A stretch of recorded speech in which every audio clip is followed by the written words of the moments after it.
How's everyone doing? How's everyone doing? Go. All right.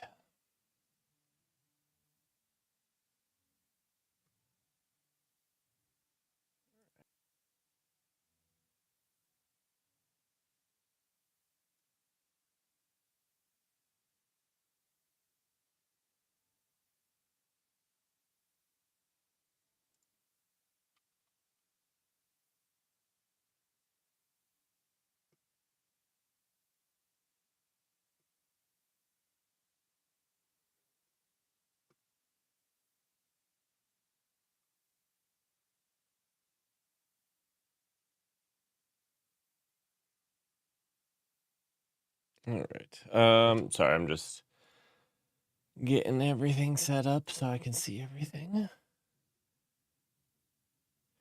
How are you doing today?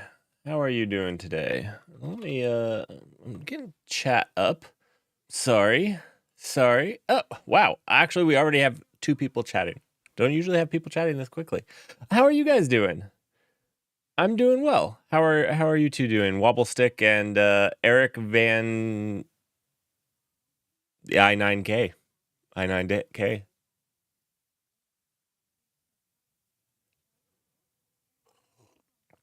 How are you guys doing? Hopefully well. Hopefully well.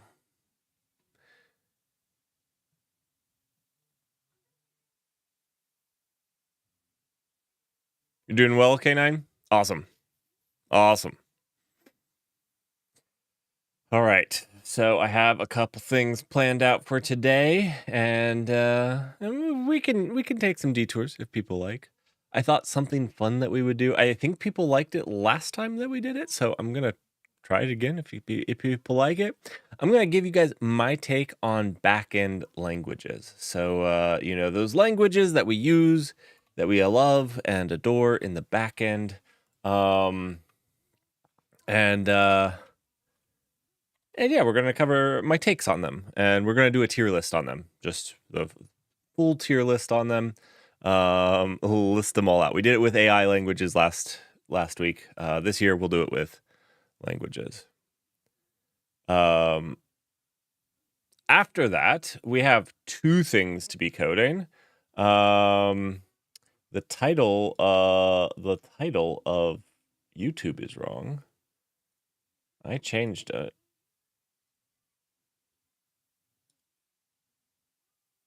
We'll see if that fixes it. Yeah, okay. It's updated now. So after we do the backend language tier list, we're going to be jumping over to coding in Rust for our database schema. So we're going to be talking about database schemas in databases. And I don't mean the one that you save data in, I mean the one that the database actually leverages. And so we'll be going to implement that. And then if we get time after that, we'll jump into some Go, type some Go language, and do some stuff on Eddington. I'm not sure if we'll get all the way over to that, but we'll see. Let's go ahead and get our images. So we need to get a few images. I didn't get all of them. So let's go ahead and do that. So we need our first images. Let's go. Perfect. We need this image. All right, that was our AI tier list. New one, language, tier list. R. Last time I did not name the files, and that was mass confusion. Okay, we need Perl, yeah. I'm only doing the ones that I have actually at least touched before. I like this one. This one looks cool, but I mean, let's be real. This might just be easiest for people right here. This one right here. So I'm only doing ones that I've had to read, but I didn't do ones that if if I limit it to languages I've only done extensively, you'd only have like 6 languages. And so I did it to ones that I've had to at least touch and edit the code before that is in production systems. I'm not saying that I wrote the code that's in production systems. Some of these have just been reviewed. Perl is probably the biggest one where I have touched Perl. I've never been the person to author the Perl code, even though I've updated the Perl code. I have updated the Perl code, but I've never like authored new Perl code. Not nearly smart enough for that.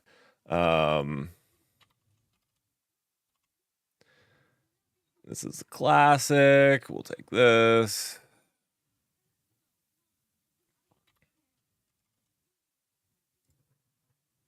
Okay. Some Haskell.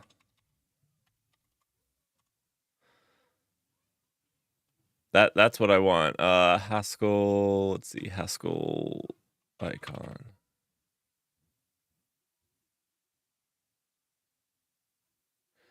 What if doing more backend projects with Node Express and Mongo for my database, what would your opinion be on that? So if you're wanting to know what to do to get better, you know, a lot of, I'm going to do this one, even though this is the Haskell like icon, this is going to be easier for people that aren't as familiar. That's HTML. I don't want HTML. Maybe we'll just go with this.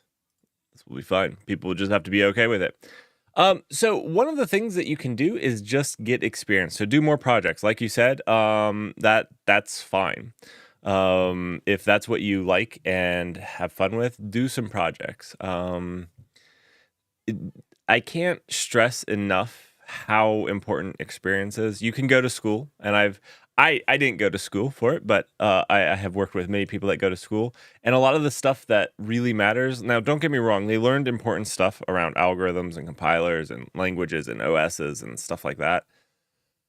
But a lot of the day-to-day stuff, like how to effectively debug, they don't teach you that in school, and that is like a very much acquired skill. So just do it a lot more.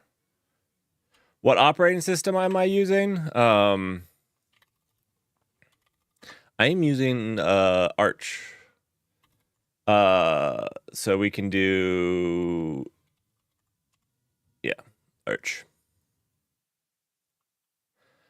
Any operating system is fine. Use what you're most comfortable with. I'm using Arch because I wanted to learn Linux a little bit better. Before that I've used Ubuntu. If you're wanting to use Linux and just use it, Ubuntu has a really great desktop. It really is. I find Ubuntu to be the one that just works more than the other ones do. And it's fine. It's fine. It's maybe not as cool, you know, you don't get street cred using it, but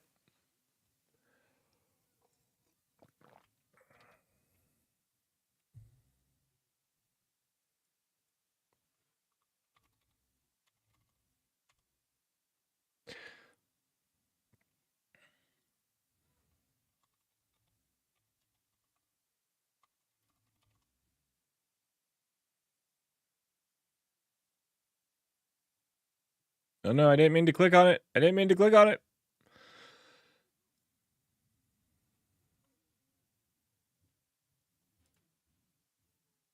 Oh no, that's also an HTML. I don't know if HTML will work. I don't know why these are .html. I'm assuming they're like some CSS. I don't know why they're coming up in the image stuff.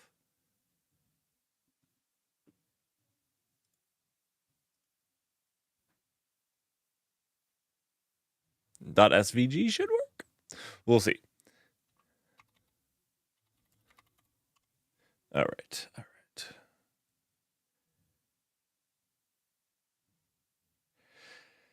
9K, don't worry about framework. Don't worry.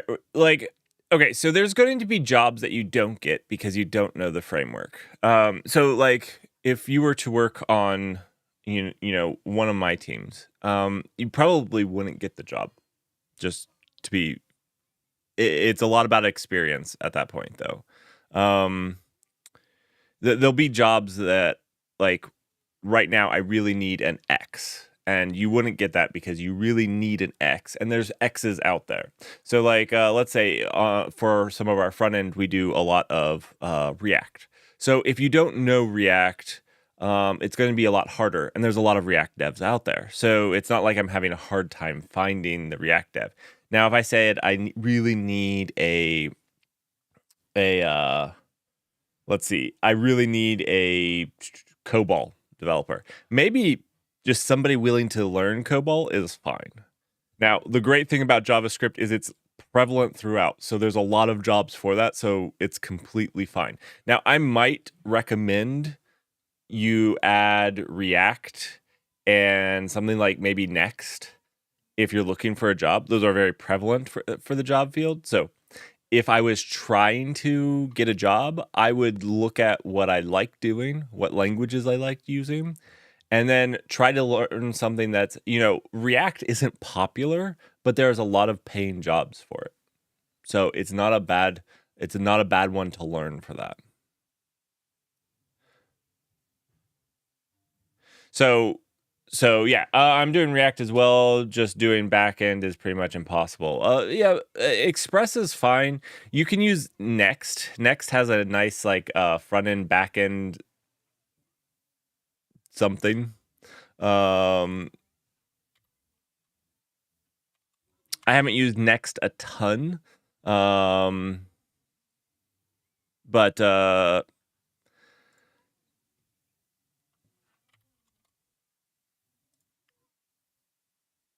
why do we use Golang?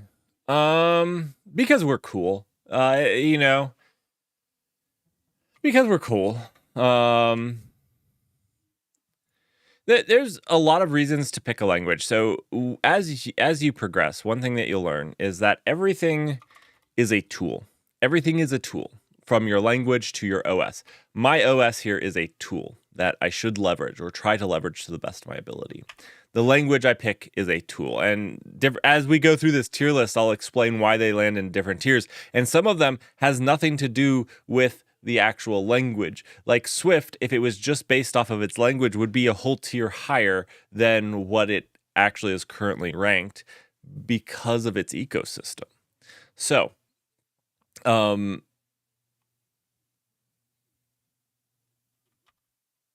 yeah, they're all of these things are just tools. So when you're looking at what language you should do, a lot of it goes to what is the best tool for your team. Another thing that you can go into is what does your team know?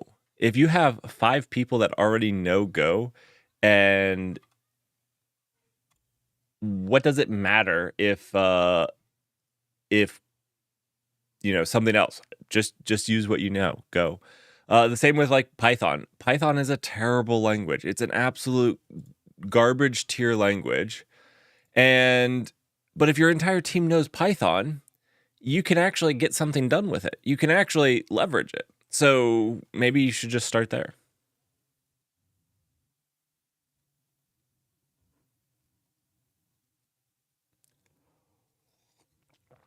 I was teasing about the being cool. If we were really cool, we would use Rust.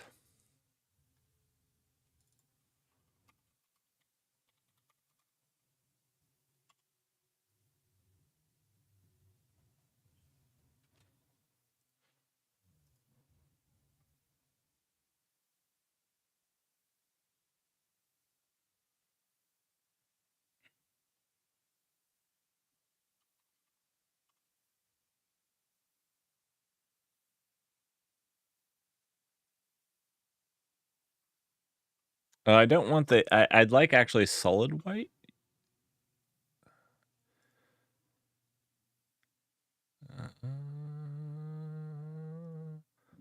Maybe we'll go with this. Yeah, look at that. So yeah, anyways, I would say just get some experience. I don't know that Express for the back end. I don't know the JavaScript the JavaScript backends very well. I know Express is massively popular. I don't know if there's a different one out there. I think you're probably good with learning, making sure that you're really good with Express. Don't don't limit yourself to a language and thing when you're looking though, because there's a lot of jobs that as long as you have the experience to do it. One of the best, he currently writes Go, but one of the best developers I ever hired only wrote Java before he joined me. And he's absolutely fantastic. He was just a good engineer. And even some good engineers write Java. They're few and far between, but it happens.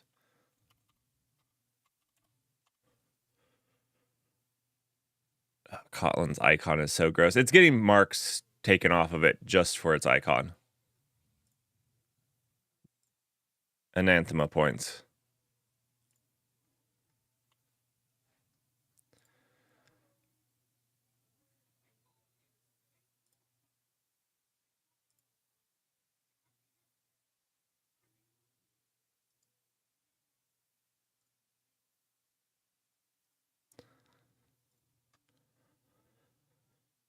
Java is amazing. You love it?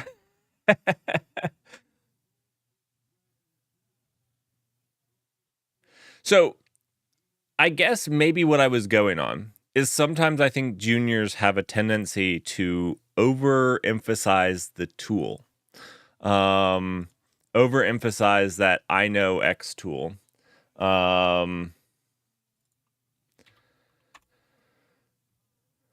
When there might be a job that you don't get. I'll tell you one. I'll tell you one. I There was a job I didn't get because I didn't know a tool. And this was with Microsoft. And I didn't know some very specific things for a very specific team. It was for their compiler team that worked on their C++ compiler for Visual Studio. And there was some highly specific compiler things that I didn't know. And they were looking for somebody that they didn't have to ramp up from scratch. I wasn't maybe from scratch. I know some compiler stuff, but not nearly as much as they wanted. That's kind of my example. Is there is going to be some jobs that you just can't get. You want to work on a database, nobody's going to hire you to work on like the core database with JavaScript. But that's okay. That's okay. We all start somewhere, and that's all fine.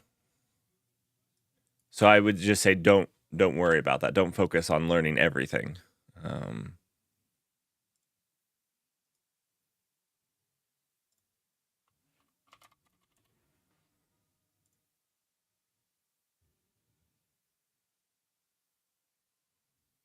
No, focus on a specific one. 100% focus on a specific one. When a junior comes to me with ooh, we'll do the black. I like the black. When a junior comes to me and has 20 languages written down, I assume that they know one of them. I assume that they know one of them, half of one of them. So it doesn't generally help to say you know a language unless you actually know the language. Hey, Mario, could you go close that door up there for me? Thanks, sweetness. Yeah, for sure. For sure. I think it's important to focus on one for a little while.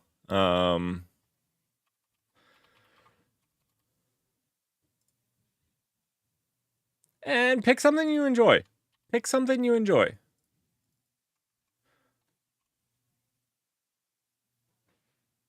Oh, we're going for this for COBOL. Yes, we are. Yes, we are. Yeah, you know, why do I use Rust on stream? It's not my best language. I can do several other languages better than I can Rust. I do Rust because I enjoy it. I legitimately enjoy it.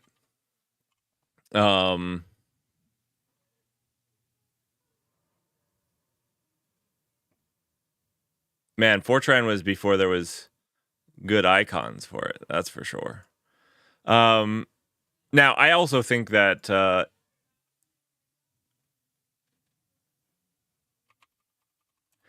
I do think Rust is an amazing language. That's why I enjoy it. But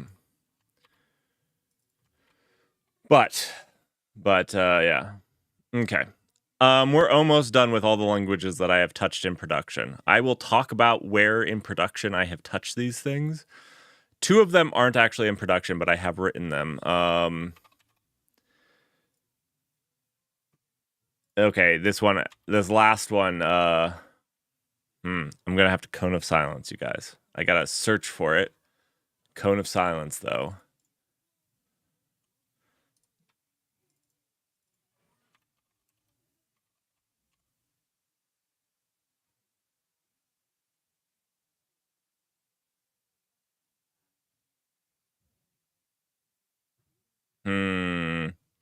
We're not gonna cover that one.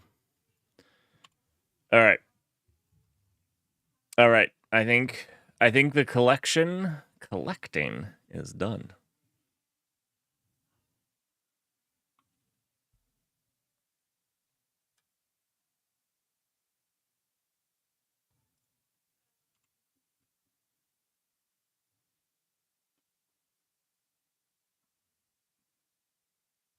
Is everybody ready for the tier list?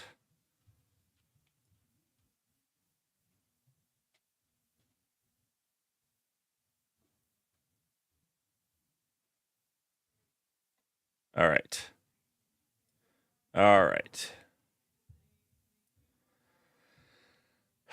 Let's get into this.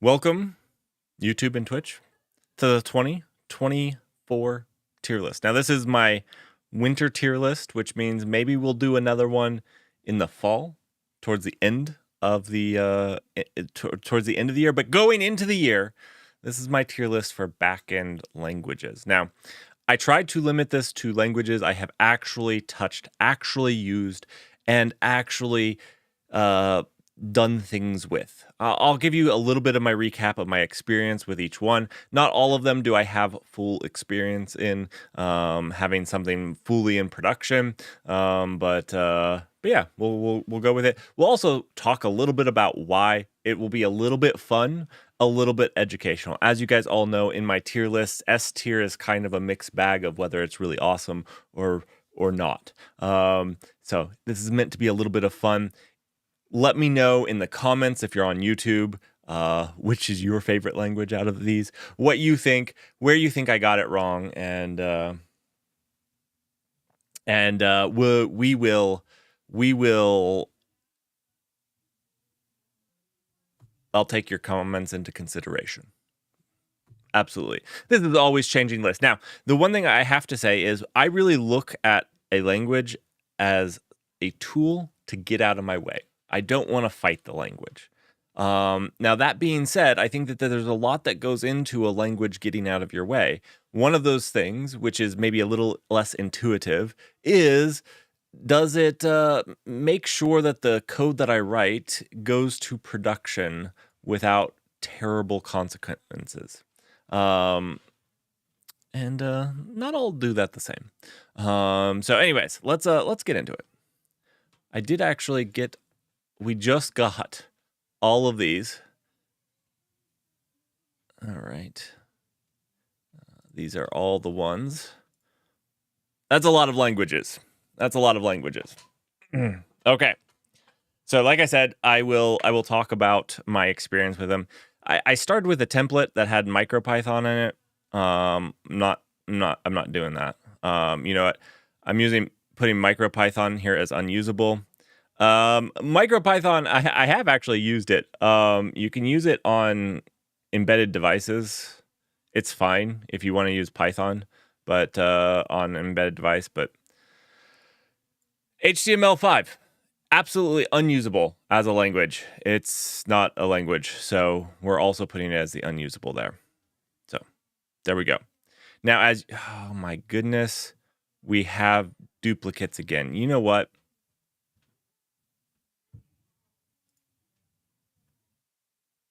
We got to not do C and C++ because we already have them here. Okay. We got to restart this. We got to do not C and C++ because we already have those. I don't want the duplicates. We already have Java. No Java. We already have Swift. No Swift. Okay. We already have Python. I see you, Python. No Python. C++, Lua, R. I shouldn't start with a template. I already have R. Okay, no R. Removed. Assembly. Already have my goodness. Maybe I should have looked at the template before I downloaded all of these things. I know I downloaded an assembly, but I don't see it now, so we're fine. All right, now let's open these. Boom. Now we're ready to rock and roll. Let's jump into presentation mode.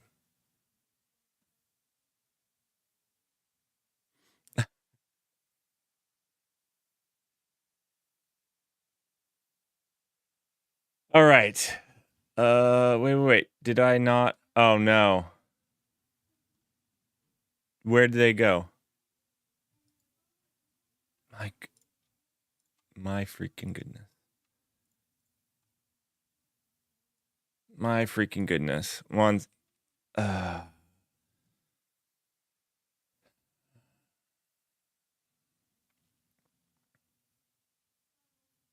Did I not hit import on them? Did I not do that? I gotta play this game again. Where's the R? C++, Java. There we go. Okay,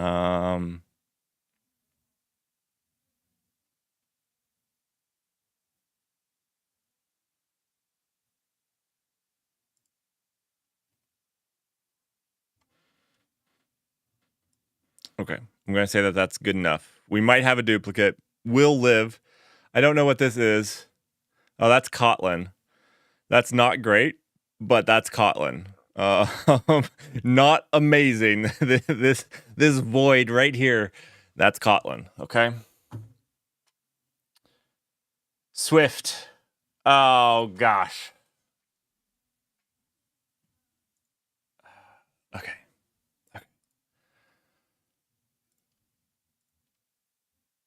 C, C++, R, Java,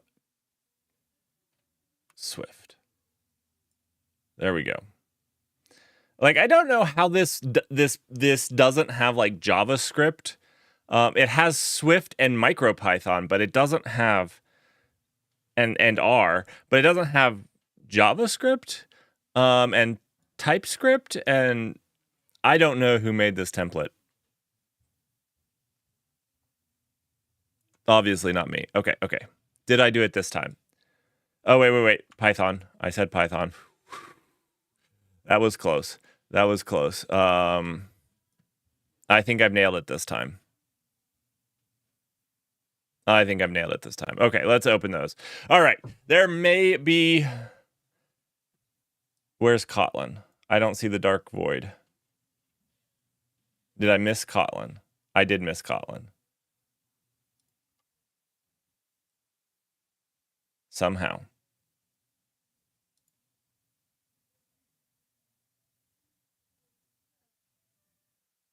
Oh, wait, it's right here. That's Rust. There's PHP. There's Kotlin. Okay, so we have three unseeables until they're up on the board. This will be fine. They're right here. So these are our sleepers.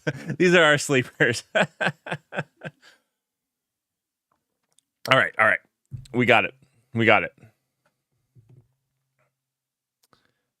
Like I said, welcome to the winter spring 2024 language tier list. We have some sleeper ones here, and we're going to talk about them. We're going to try to have some fun while talking about them, my thoughts on them, why I don't like some of them, why I don't like them, why you might like them. Because I think that, honestly, if you talk to somebody like me or David DHH, who's a huge Ruby fan, you would see a different perspective. And he has done a lot of amazing things. I really hate Ruby. As you're going to find, you know what? Let's start with Ruby. Ruby for me went in this tier, the U tier. I changed it to U in my notes, and this was Ruby. I find Ruby almost unusable.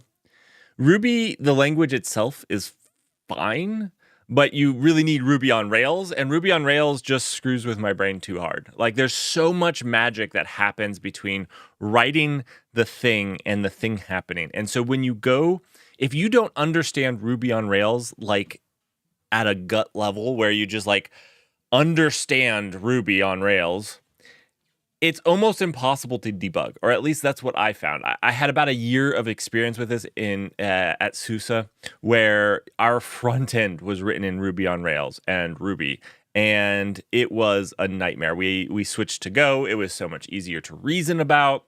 It was just a whole lot better. Now, that being said, Ruby does do especially Ruby on Rails, does a really good job of like almost clear language describing something, where it's just easy. You can kind of just type something out and you can almost just read it. I say almost, again, reading it's not really the hard part. It's just actually doing something that works well. Now, I'm not saying you can't use it. I put it in unusable. It is unusable for me. It has too much magic, and I'm not smart enough to do that. I'm not smart enough. Is basically the statement there. Yeah. HTML5. It was part of this template that I started with. It's not a language. It's unusable. It is unusable. All right, let's move on. C++.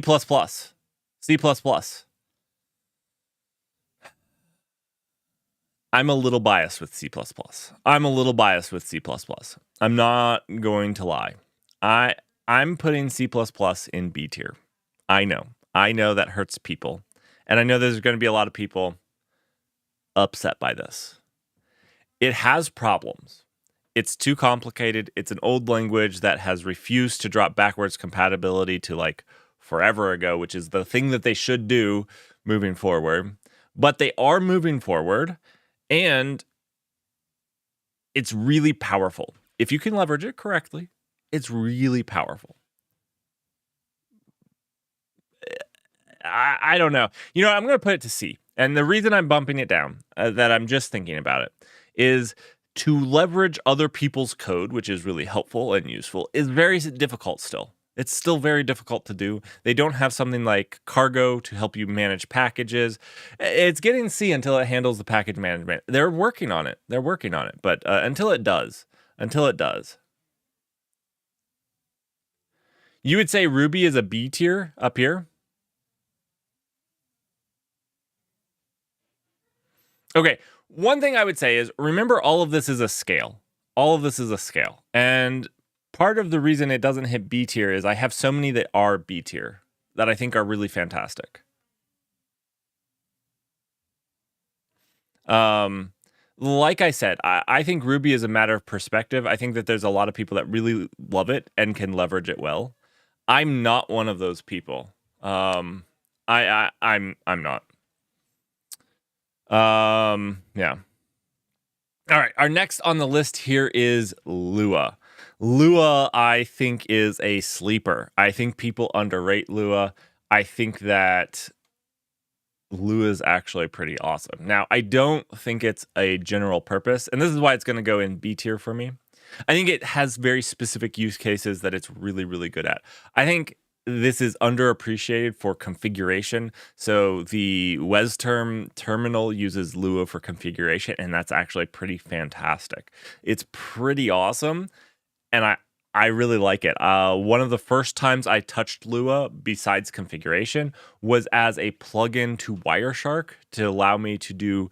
Basically, I used Lua to custom parse the protobuffers. So I had a custom plugin in Wireshark that. This was before it had protobuffer support. It does have protobuffer support now, by the way. But this was before that. It allowed me to do that without actually editing the C. I think Wireshark's in C++. Editing the C++ code, building it, and learning all of that, and doing all that crazy stuff. It allowed me to just build a plugin. That was my first touching of Lua. And for those types of things, I think it's, I have said this, and I know many people in the Kubernetes, I would like to configure Kubernetes resources with Lua. Yeah, I think so. Oh, and there's Russell. If only Kate's used Lua rather than YAML.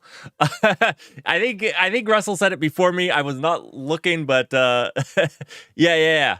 I agree with Russell. I think Lua is fantastic. Now, I don't put it as A or S tier because I don't know that it's general purpose. It's not just a language you pick up and you go run the next game engine in.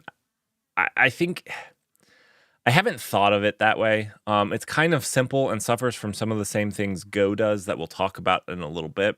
Where I think if you got a significantly complicated piece of software, which every piece of software becomes that eventually, it becomes more difficult than some of these other languages. All right, R. R is next. If you guys don't know, R is a statistical analysis language. It's kind of cool, kind of weird to pick up. It's not your general purpose language. Now, I think that this language, R, is, depending on who you are, is either absolutely unusable. And I can do it on a stream a little bit. I've only used it one time. I did a little bit of consulting for a company, and they had some R that did some statistical analysis that one of them was wrong, and I had to go in and figure out to update it. But it's either S tier if you know how to use it, or unusable. Absolutely unusable. But it's not fault of the language. This actually isn't the fault of the language. Now, I don't know it well enough to tell you like how you can make it better, like MATLAB or something like that. And I'm not saying MATLAB is better. I don't know. I have never used MATLAB, hence it's not on my list. But it's very opinionated and very specific to a very specific field. So, I'm going to put it down here in the unusable because a lot of you aren't going to find it easy to use. It's weird. It's weird when you first get into it. It makes sense. But there's my warning. Yeah, I'm gonna put it. I don't know. I'm gonna put it in C. It's not unusable. It's just different for people. Assembly is my first S tier. Assembly is S tier. It's like C++.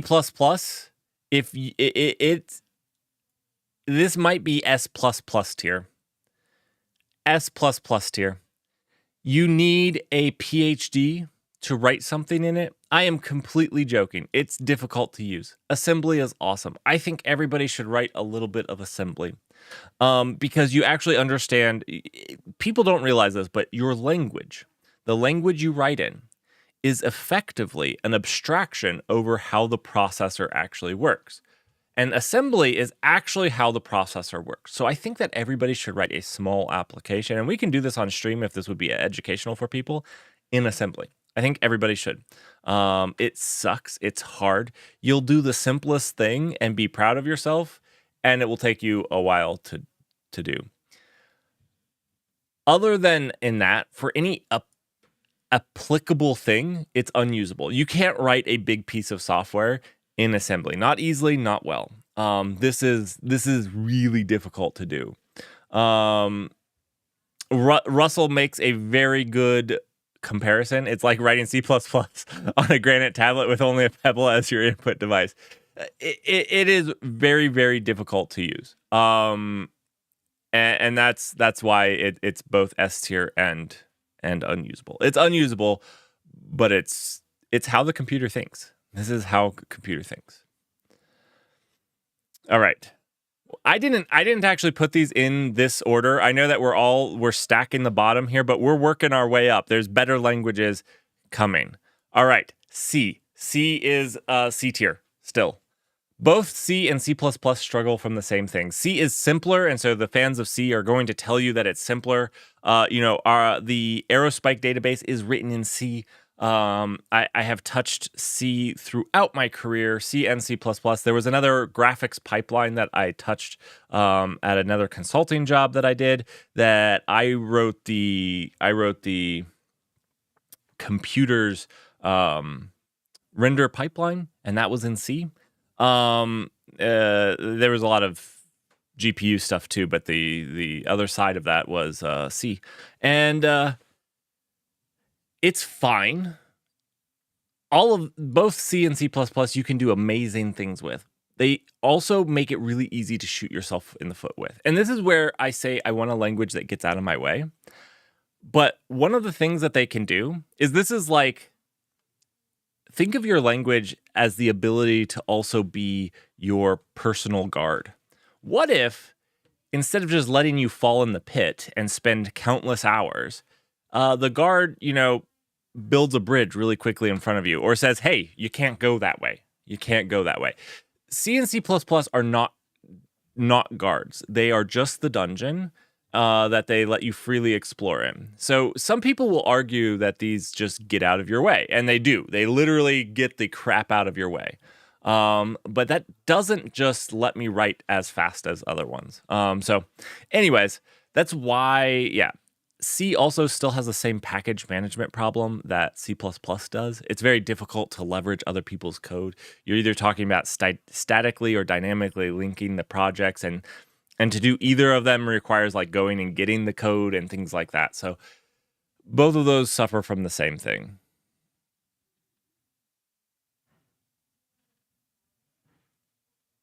This list is C tier. You think that C is higher than C++? Why?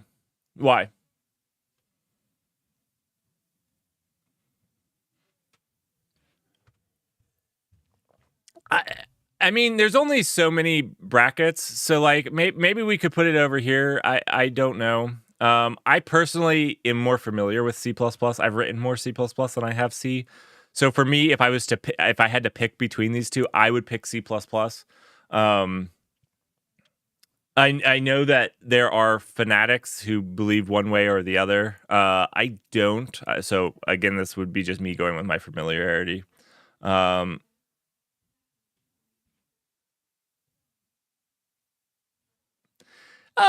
take that. C is the true do anything, and C++ is the object-oriented way of doing it. I'll take that. I'll take that. That's a fair statement. All right, Java. Java is also C. I debated about this being B. And maybe we'll talk about it as we see them all laid out, but Java is really fantastic in that it's stuck to its guns with the object oriented. I programmed Android stuff a lot with this. I have written stuff that's probably still in production today. I know that it is in Java. So Java was one of the first things that I learned. And Java and C# I learned them together. Java has some baggage. Java has a JVM that can be something you fight with instead of love. Now, that being said, Java has several package managers, unlike, it has to be above C and C++. Java's up here in B tier. It has a couple things I don't love. it's kind of like C++, where it stuck to its guns with object-oriented, although I would say that its object-oriented is better than C++, and they have moved a little away where it's not perfectly pure. I think that a lot of the times,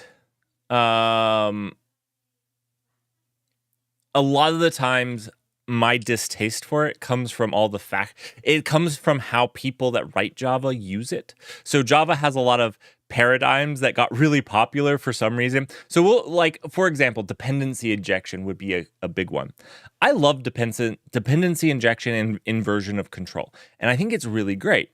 But then the Java community takes it super high level where you're defining your dependencies in an XML file, and you're basically made your entire application a singleton that depends on this one thing that does all the dependency injections, and you have to create all of your objects through that. It gets really complicated really quickly. And then they also do a lot of abstraction where you'll have like a class that inherits from an abstract class that inherits from an interface, or two or three, or even better yet, you'll have a single concrete class that has a single interface that just defines that concrete class, and you're just like, why the crap are we passing around this interface when there's a concrete? So I think a lot of the times, in the end, what I'm saying is the reason I dislike Java is more of how Java is written than the language itself. I don't know. It's the enterprise architecture community, the decorated strategy factory crew. Yeah, I was gonna say it's probably more that than the actual language, but and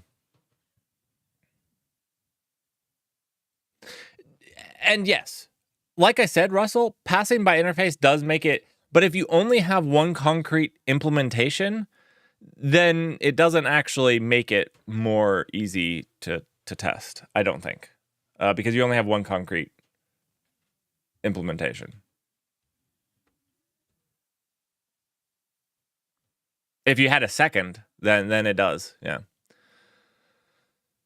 But yes, I agree. Okay.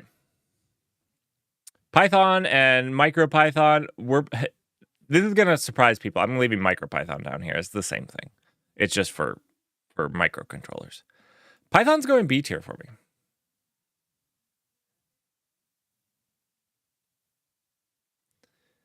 Python's going B tier. I don't like it. I wouldn't use it, but it's easy. People leverage this all the time.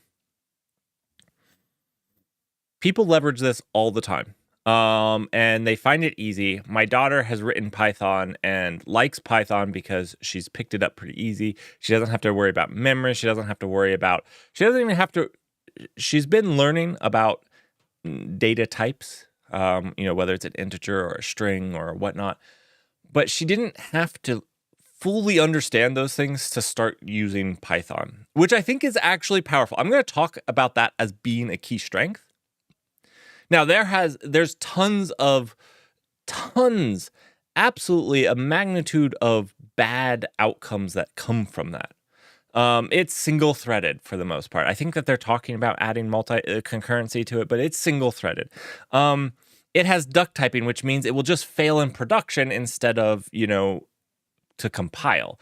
There are so many bad things that come from that, but I also think that that's part of the allure of the language. I personally wouldn't use it. I wouldn't use it except for like a script. I think Python, and this is another reason, another thing that Lua does well, that I think are maybe underrated for. But if you want to have a small script that sets something up, Python and Lua are just a better bash. Bash sucks. Python and Lua are a better bash. That's my take on these. Python is amazing. It's the gateway to coding for so many people. That's why I'm putting it up here. I'm not going to sit here and tell you that it's my favorite language or that I'm going to write a project in it, but I'm trying to give credit where credit's due for these languages. And I'm trying to have a little bit of fun while doing it too. I know that I picked on some of these maybe a little bit harder than I should have. Ruby. But oh,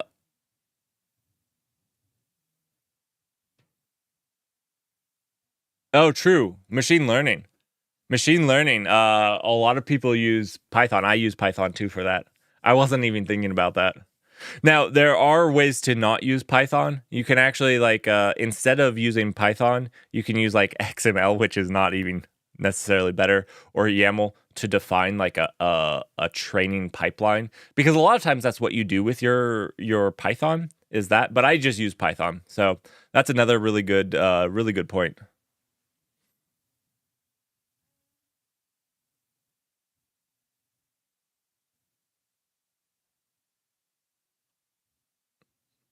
This is for this is for backend. Today we're looking at backend. That's the take is backend development. Yep.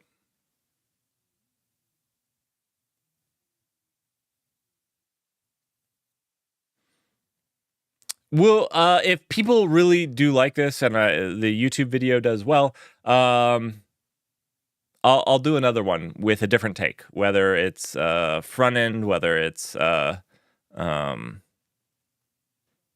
I don't really have a gaming take because I don't really make games.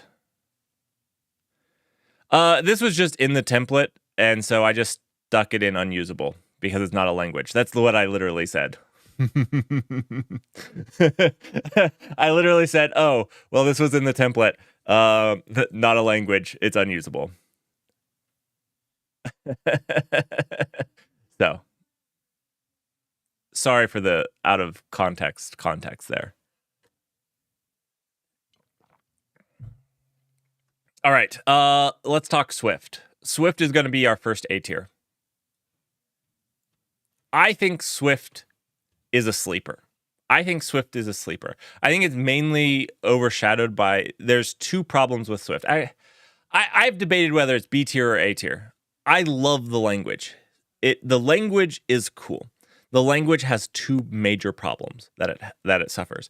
It suffers from an ecosystem problem. The backend ecosystem is not nearly as well thought out as even like I would say Rust has a better backend ecosystem, and Rust suffers some on the ecosystem. But if you're talking about like the number of things for like Linux web servers, backend servers, it's I think because of this, and we're doing a backend list, it has to be B, unfortunately. The language itself, I absolutely love. I think they did a lot of really good things in the language. It's almost like Rust without needing to worry about the borrow checker. Now, that being said, it adds some complexity in that because you now have to worry about arcing, right? And did you accidentally have two strong references to each other, which causes a memory leak? So you can actually leak memory in Swift easier than you can in something like Rust. So it's not perfect, but I actually think it's really good. And the two major things. The one thing is its backend ecosystem is not nearly as good as other languages in the space. And then the second issue that it has is Apple. I think the second issue is that it's Apple.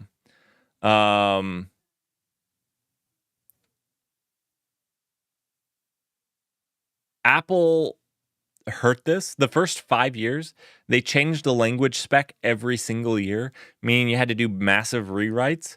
After the first 5 years, they had a few smaller rewrites, but it still hurt. It actually made me drop my Swift projects. I wrote some stuff in Swift. I was loving it. I actually loved it way more than Rust at the time. And it made me eventually drop it. I hated rewriting my stuff every single year. It was a pain. So that's what drops it here. But it's platform dependent. No, it's not platform dependent. You can write it I mean some of the libraries are platform dependent. So some of the libraries and this is what I'm saying about the ecosystem. The ecosystem for the backend server is very small. For that, yes, absolutely. It's not great. The language itself is platform independent. Um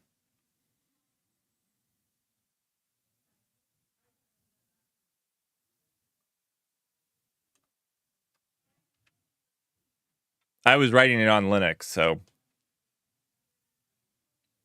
But its ecosystem is terrible on Linux.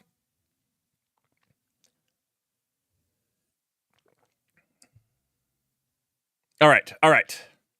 Let's move on. TypeScript. Now,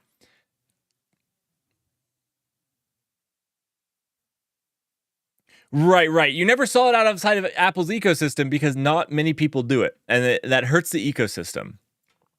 The language.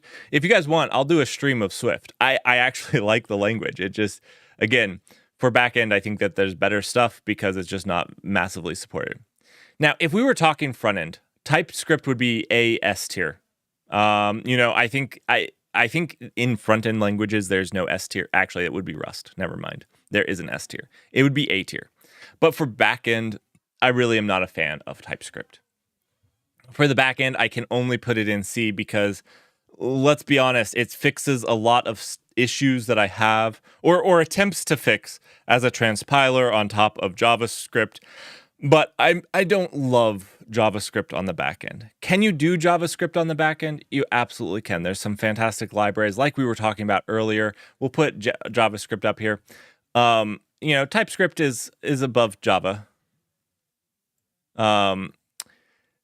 But it's not my favorite backend language. It really does just compile down to JavaScript. And so really what you're running in production then is JavaScript. So it has some of the same problems.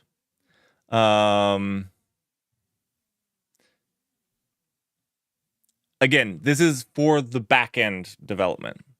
Now, does this mean that you can't do it? No, there's a lot of people that use this. Next is a really good example. If you're talking about Next has the front end and back end kind of married together and it's all one thing. And a lot of people love it and use it. So does this mean it's unusable? No, this is my tier list for mine. I'm not good at TypeScript. I don't love JavaScript on the back end. And so I don't use them. What is this? This is PHP. Okay, PHP is unusable. Laravel makes it usable. I don't love PHP. It looks very weird every single time. The biggest thing that I did with this was for a chemistry class in college. So my major wasn't computer science, it was chemistry. And one of the things that I had to edit was PHP, and it made me hate PHP. After that, there was one other time in my professional career that I've touched PHP, and it also solidified that. Now, there's a lot of people that do fantastic stuff, so I'm not saying this is actually unusable. This is unusable for me. If I tried to go do something in PHP right now, today, it would be pretty rough. It's a rough language to leverage. There's many aspects I don't like about it. I'm not going to sit here and harp about it. If you love it, you love it. If you don't, you don't. We'll move on.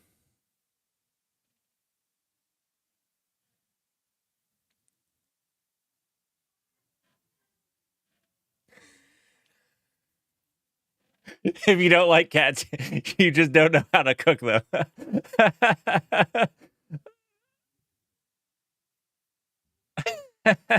Okay, so you're right. There's a bunch of WordPress. If I was doing this for the likes, I would put it up here as S tier.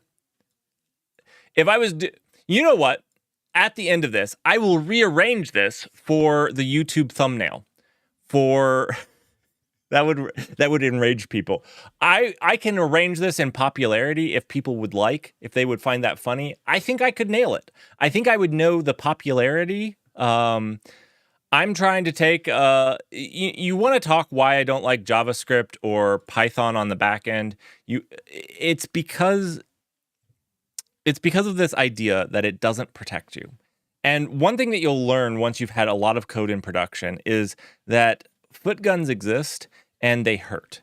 And when I've seen one production Python backend API, and the thing was there was more bugs in that piece of code, and they had more linters on it than a statically typed system. So like they had more unit tests and more bugs at the same time. And this is why I don't like or love those systems. If you write perfect JavaScript, you're good. You're good. You can write a fantastic JavaScript web service. Easy.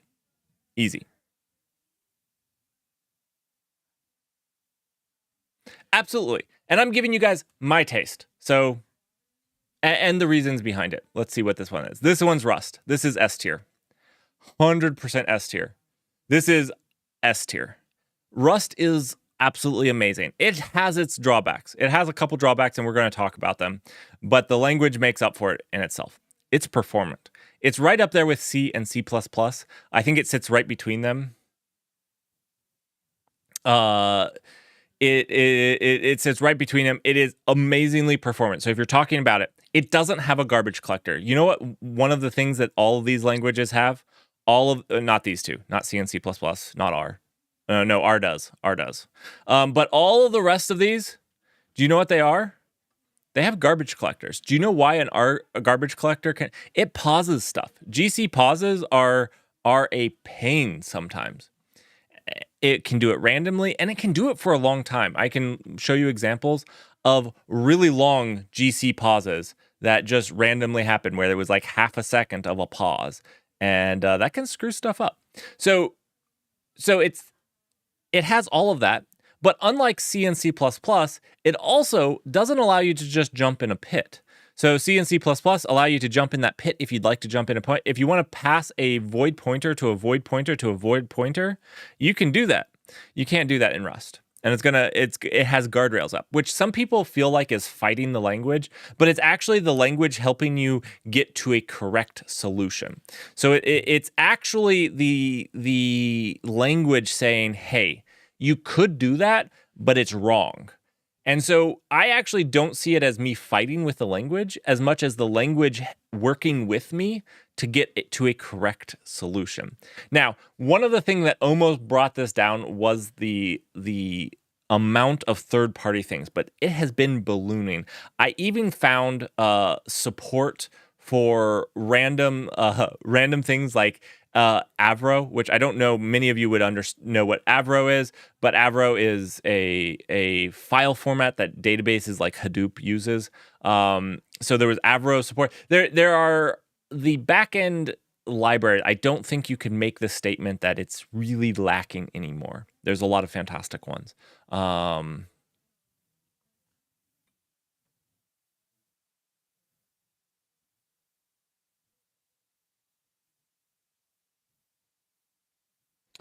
Absolutely. A first love language, whatever you learned on, a lot of the times people super love.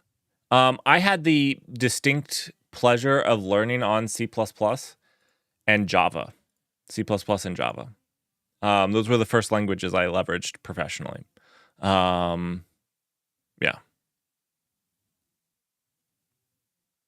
And this is why I tend to put C++ over C, because I learned C++, so it's my first love. I think you could argue either one if you'd like.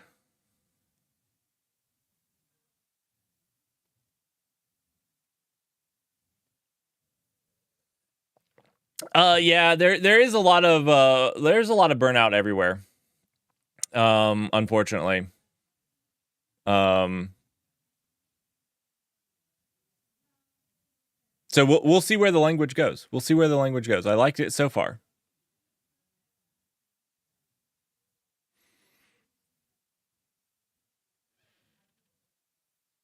Actually, so one second. I need to focus to pronounce your name correctly. Exandrel. Exandrel. Exandrel. I need to do like the Russian Exandrel. I believe. But with experience, you see benefits or not from other languages. 100%. Do you know why I don't like C++ more than I did? I learned Haskell. And now I don't leverage Haskell every single day. But I saw the benefits of some of the things that Haskell was pushing. I still think that there's issues with Haskell, but I saw a lot of really good benefits from that. It's why once you've learned one language, it's fine to stick with that and be just an expert on that language. But I do think it's because it changed how I write even C++. I think learning Rust could change how you write C++. I watched a fantastic video the other day on somebody talking about the Rust constructor pattern versus the C++ constructor. and how you could take hints from that to make better C++. And I thought it was a fantastic thing because it was, hey, look, this is how another language solved it. So you could stick with C++, but learning Rust could make you leverage smart pointers better.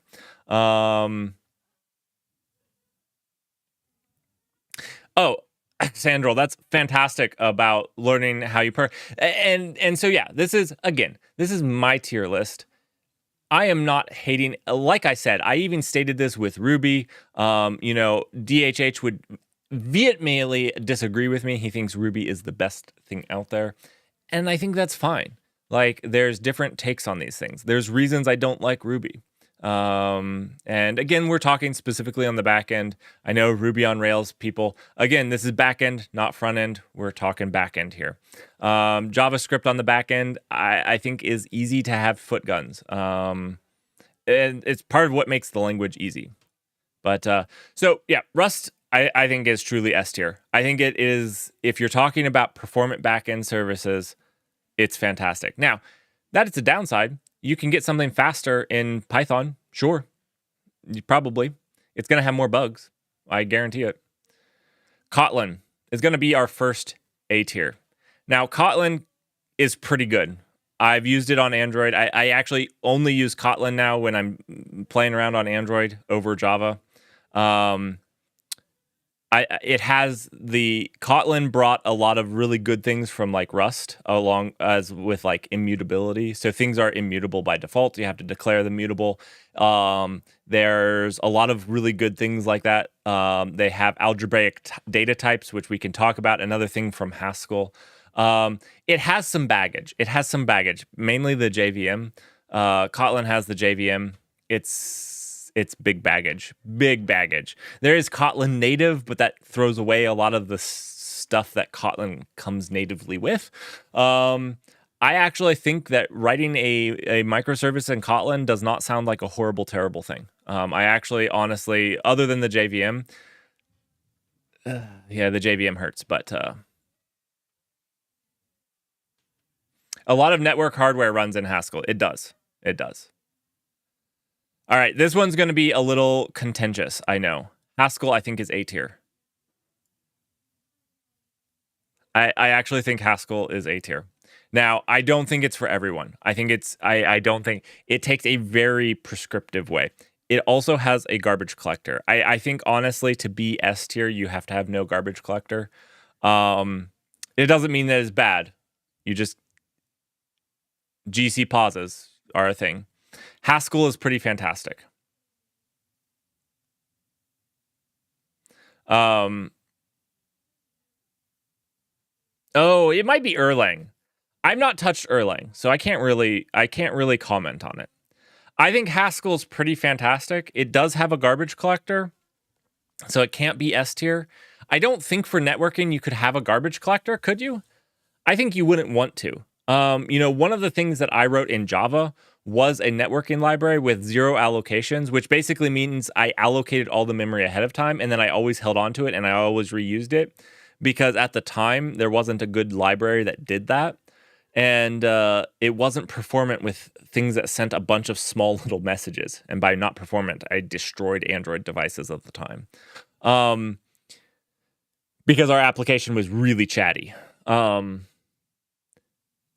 So a garbage collector, I think, is a big deal when you're talking about backend frameworks to understand. Again, these two are fantastic. Haskell takes a very prescriptive way, and as long as you're on that, train, I think that it's pretty fantastic. There's things like monads that you're going to learn about, algebraic types that you're going to learn about. I think one thing that holds it back. There's two things that hold it back. The community is a little hard to get into. There's a lot of people who don't dumb themselves down. And because this stuff is founded in math, it can be hard to jump into. And that's one problem that it has.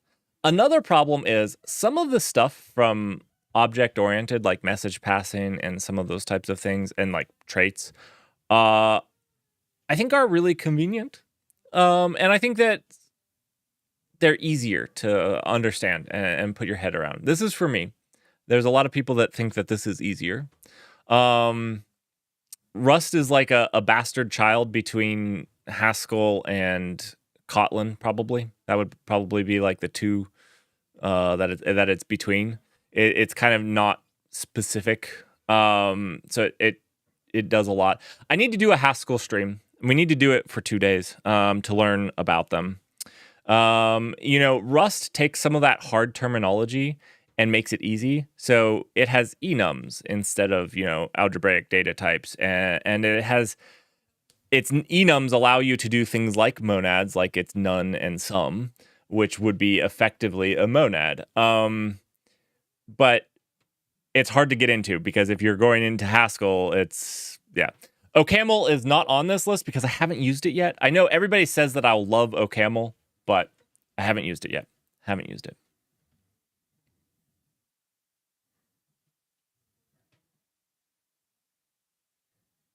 Erlang is taking over. I need to try Erlang and OCaml. I need to try Erlang and OCaml. They're both garbage collected.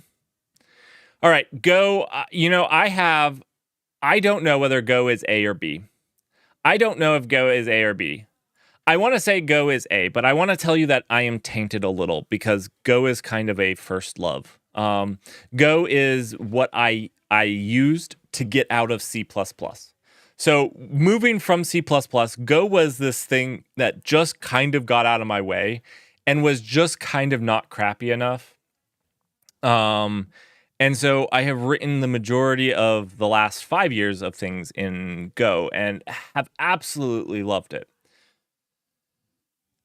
I think I'm biased. I think it's probably actually B tier, but for me, it's the go-to here. I'm not going to use Kotlin. I just don't know it well enough. I've used it a little bit. I use it whenever I do something in Java, but I don't know it well enough. Haskell is I feel like I need a PhD. I always feel too stupid while using it.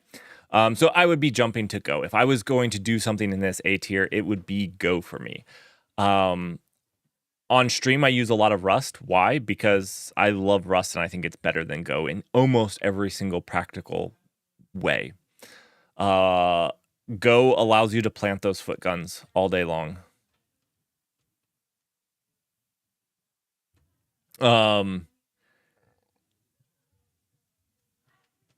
Yeah.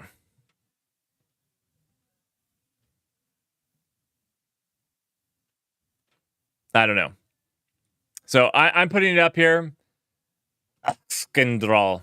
Thank you for the follow. I didn't check if the null cloud is working. I think it's working. If it is working, you should get a custom follow message, but it could possibly not be working. My freaking goodness. Why would it not be working? We'll look into that after this is done. All right. So then let's talk about the last two that we have on our list here. This is not F#. This is Fortran. Fortran is it's unusable. It's unusable. Don't use it on your backend. Go was made by Google for Google people, and Go struggles from that. Go was designed specifically for Google, and there was things about it that Google was okay with Google, but never thought about. Let's talk about package management. Package management is a hot dumpster fire that only recently becomes okay. It's still actually a dumpster fire, and it annoys me every single time I use it. Go package management is terrible. There's the no algebraic data types, which is also pretty terrible. It makes code less readable. You're using IOTA if you're wanting to use I can go on and on about the reasons Go is inferior to Rust. But like I said, it probably should be down here. I understand I'm biased.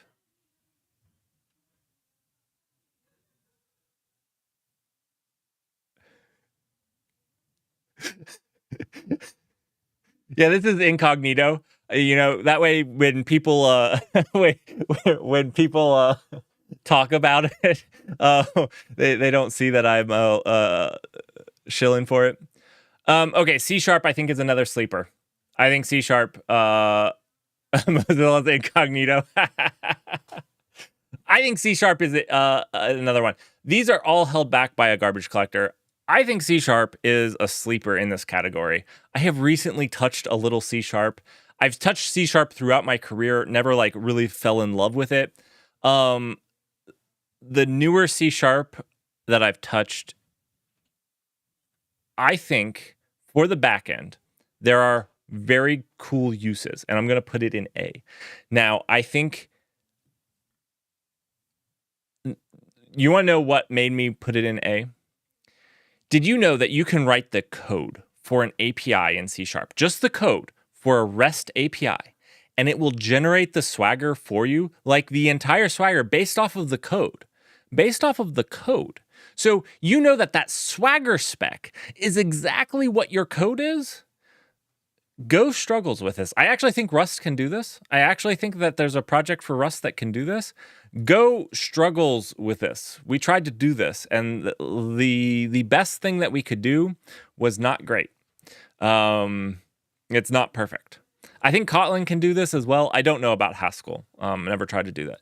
This type of stuff on the back end is actually really powerful. So I don't think C gets up here because of the language itself. I think C gets up here because of its ecosystem. I have looked through its ecosystem. Its ecosystem is probably the largest one I have seen with the most complete set of things out there.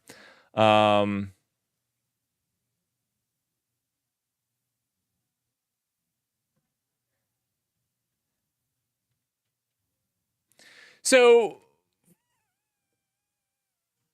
foregone. That's what I'm calling you. Foregone. I don't do it that way. So I don't write the YAML spec and then generate the code. It's Argon.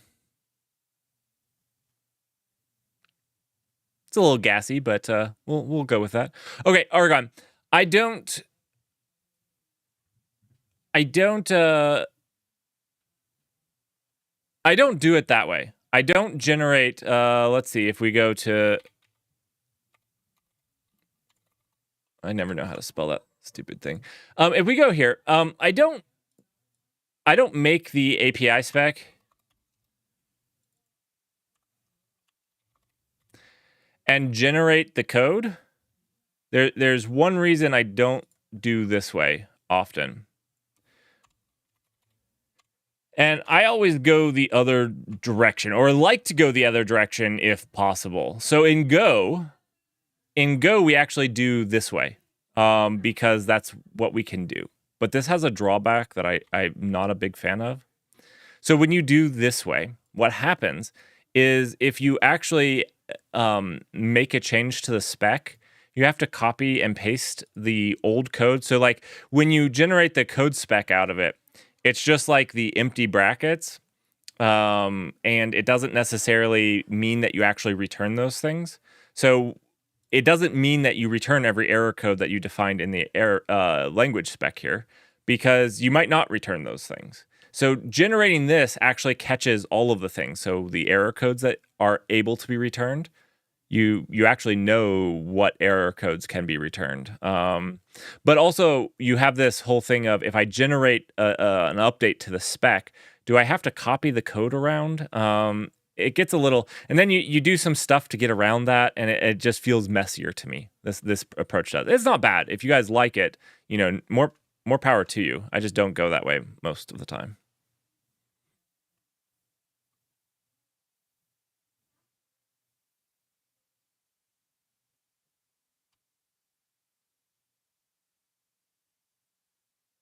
I love protobufers. If JavaScript supported protobufers better, I would probably write my front ends with protobufers. That's right. That would be the only thing. I love having that contract. It's amazing.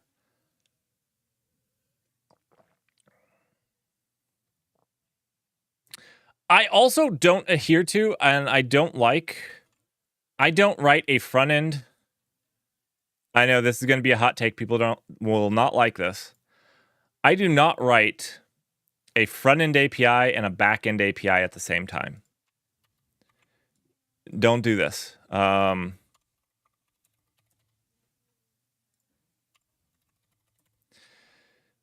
So if you don't know why, watch I'm going to be releasing a video at some point in the near future. Subscribe to my YouTube channel for that, about HTMX. And HTMX will, that video actually goes over the very specific reason that I don't do these at the same time. And I always design the back end first, and then I write the front end. And the reason is you'll inevitably write some for the front end APIs.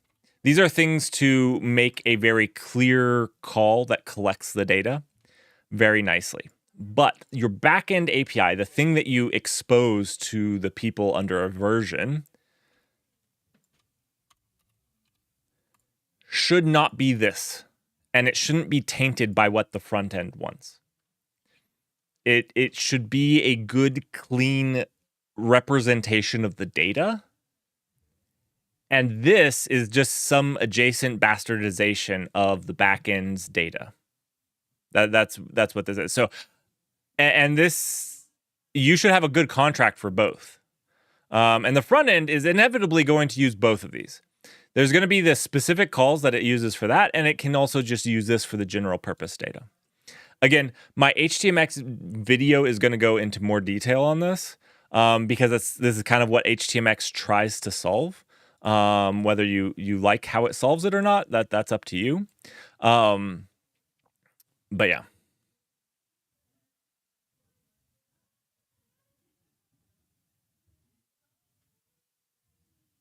Okay, Argon. That's specifically what I'm talking about. I like that approach. We usually have a very common CRUD API. You have a very good REST API. Love it. And then on top of that, a special tinkered one for the front end. I think that this is a good paradigm. And in my HTMX video, I actually talk about why this is actually a good thing, as far as latency things and goes about that, and payloads and things like that. I don't go into too much detail about it, but I do cover the topic because that's partially what HTMX is trying to solve. So,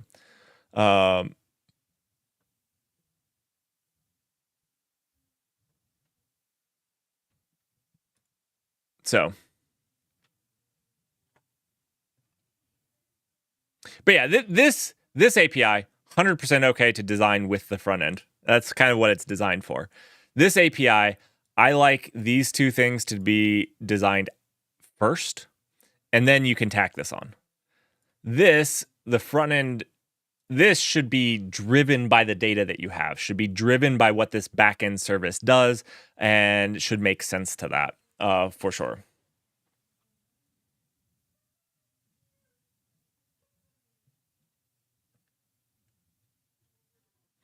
Putting business logic in the front end is, look, there's only one reason you put business logic in the front end. Only one reason to put business logic in the front end. The only reason you put business logic in the front end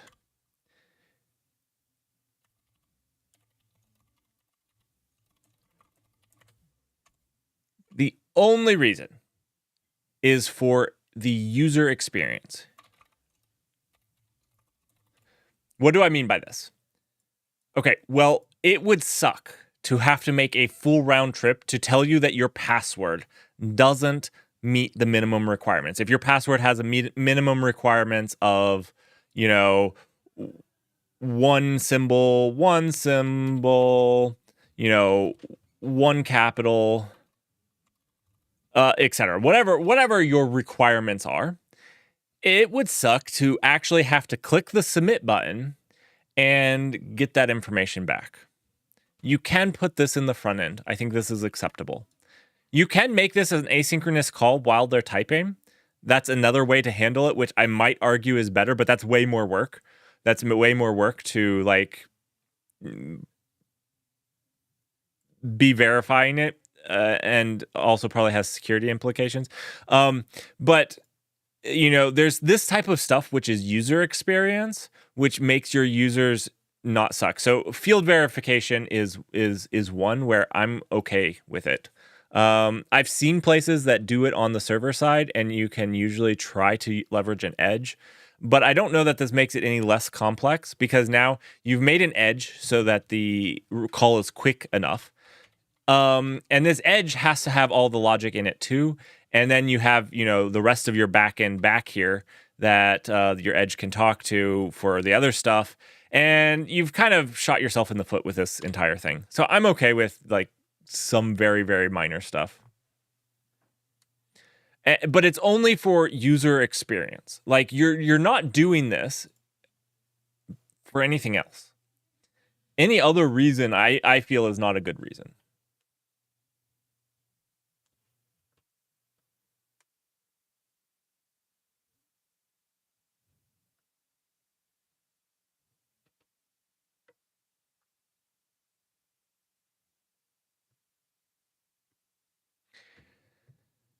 Eskandrel, but that's the thing. It should be done on the server side too. This user experience should be done on it. But what it allows you to do is gives them feedback. If you what's really annoying is when you go to a website. You could pick any website. We're going to pick the Null Cloud because it's our favorite website. What's really annoying is when you go through the entire sign up and look, I told you email is required because I know that it's required. I could wait for you to click the sign up button to tell you that email is required, but I did validation here. Now I'll validate on the back end as well that you've sent the email as well, but I also have requirements on what password is acceptable. And so is this acceptable or do you need a lowercase? You can do that here as well, and it's user experience. You can just let them click sign up, and that's fine. That's fine, but it's not as good of a user experience, not in my opinion.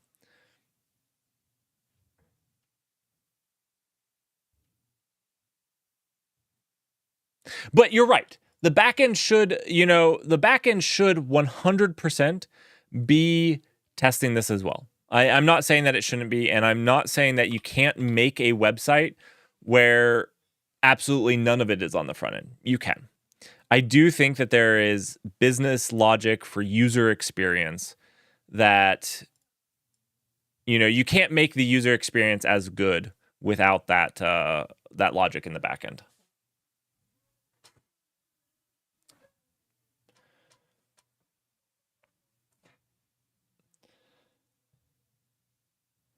I was just using the password as like a example. I wasn't talking about passwords specifically. I was just trying to give an example of user experience. The email is probably a better one. Trying to validate that it's a real email. Obviously, you have email verification and stuff that's going to be driven by your backend anyways. So a lot of those things always come back to it anyhow. But my entire point was, I think that you should 100% try to keep business logic out of the front end. I do. I sit here and agree with that. I will also acquiesce to the statement that the best user experiences usually do some business logic, some sort of state management on the front end. Yeah. All right. This is my 2024 tier list. I think all of these languages, don't take what I said about them as they're bad or garbage. If you love them and use them. If you disagree, leave me a comment. YouTube loves that, about how you disagree and that I'm a garbage dev for not loving C++ more. And let me know what you think, what your favorite language is. I would love to know what your favorite language is. We know what yours is. Dutch, you don't have to say. Yeah. I'm going to leave a comment. Look, I specifically said, I think Go is down here, but it is kind of my first love. It's not my first language. It's like my third or fourth, but it got me out of C++, and for that, I love it. For that, I love it. I realize it has problems. Kotlin is just a better language than Go. Haskell is probably a better. It's a better language than Go. Go has so many problems with it. So many problems with it.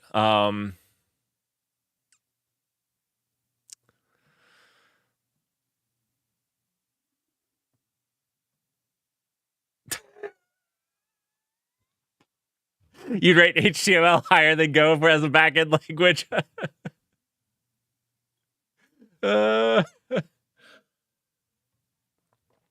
Oh gosh. Oh gosh. Where have we gone? Where have we gone?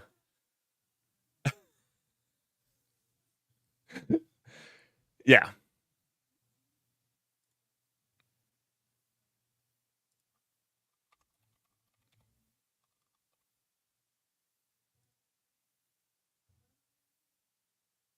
All right.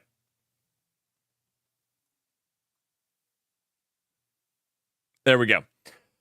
All right. Well, cool. This was fun. I had fun. How do we block people on Twitch? See, Dutch, I almost made you a mod, and then this started happening. When you could actually block people. Thankfully, I've never had to need mod. I didn't forget about MicroPython. It came with the template. It came. I put Python here. Like I'm not gonna put it anywhere different. Actually, I am, because this is backend, not embedded. So it's garbage for backend. MicroPython's for embedded. I shouldn't have used somebody else's template and added some languages, because it got me HTML5 and MicroPython. It didn't even have TypeScript or it did have Python, and it had Java, and it had Lua, but it didn't have any of these. I shouldn't have done it. You're calling me out. I deserve it. Next time, I make it from scratch. Only real languages. MicroPython for micro tier. I know HTML5 isn't a language. That's why it's in the unusable category. I know. Okay. So this is the tier list. Thanks everybody for watching on YouTube. And we'll get into more fun now. Okay, so I'm gonna go make a cup of coffee. As soon as I come back, I'm gonna put on a ad. As soon as we come back from that, I'm gonna put on some elevator music. Ooh, some elevator. 1 second, I'm gonna get the elevator music on right now. We're going to do databases, data structures. So we've been building a database, and we have a reason to actually store structured data on disk now. So unlike we have been so far, which is just kind of plain text, we're actually going to start adding data structure to it. So we're going to do that. And then whenever I'm done hurting my brain on that, we'll do just some fun programming after that, and have some fun with it.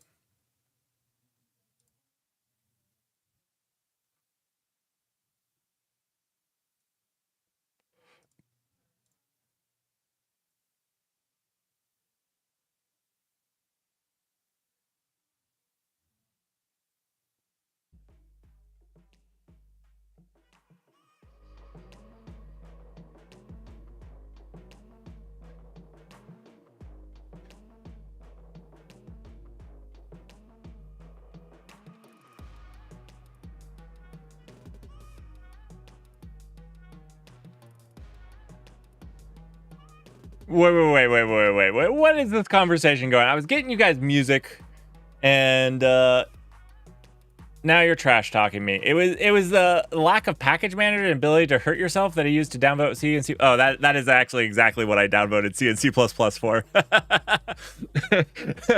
that was not trash talking. That is exactly your dad loves Go. He's lying to you. Okay. Look, C and C++ are super powerful. I can't even go into describing some of the crazy things you can do. So, for example, a lot of databases are written in C, and they leverage the fact of understanding the PC architecture to not lock. Literally not lock, and guarantee that they're not going to shoot themselves in the foot. But you have to understand not only just how the CPU works, but also how memory and it is so easy to to just destroy your application. But it is super powerful. It is super powerful. And if you're talking about highly performant, like you want to talk about a database that allows you to access a record in under a millisecond at over a petabyte, well, you get that leveraging C or C++. You could do it in C++ if you wanted to, but the one I'm talking about currently is in C.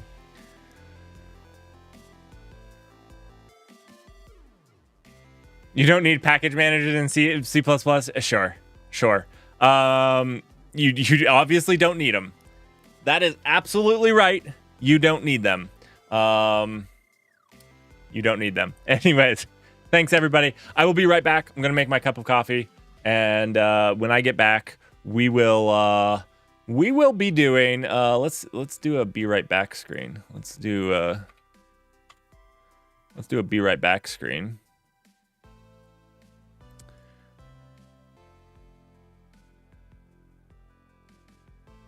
We'll do database schema. We'll talk about it. We'll understand what databases try to do with their schema.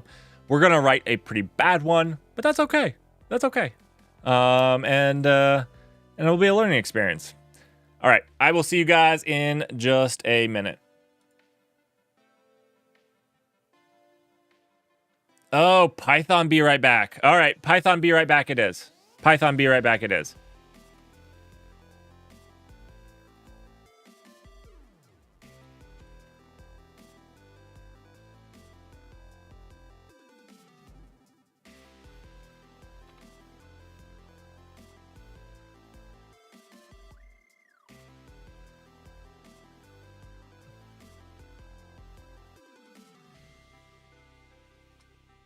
All right.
Oh boy, that be right back.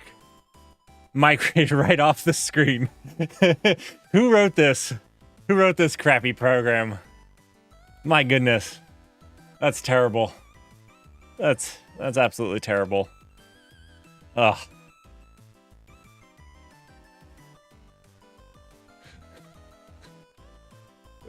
Must be written in JavaScript. Oh wait, I mean Python. Python, what a bug. Rust would have protected me from that bug. 100%. Would have been like, no, this isn't going to do what you want.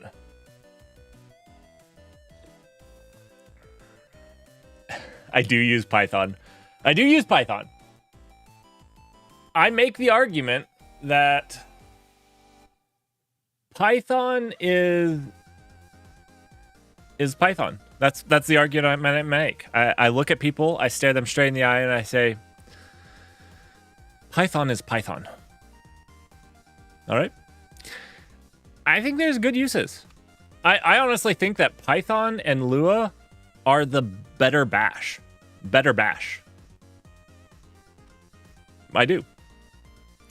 I generally think that every single language you can find, and this is why it's a good to take them as they are just tools, because you can probably find, things like that, like for R. R, has a specific use case. If we were talking about statistical data analysis, R would be up in the S tier, and Rust wouldn't be. So it's really how you're looking at it, and what glasses shade that perspective.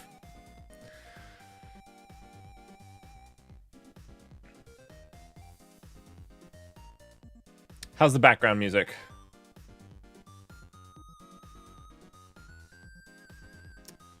Actually, we'll probably cut it for, I don't know. We'll probably just leave it for the database stuff. So let's talk about database stuff. We need to make a structure for our database.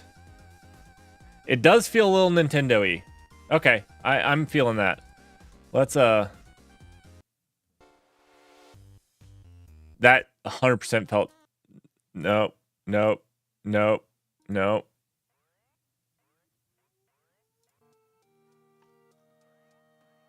This all feels Nintendo-y. How dare my royalty-free music feel Nintendo-y?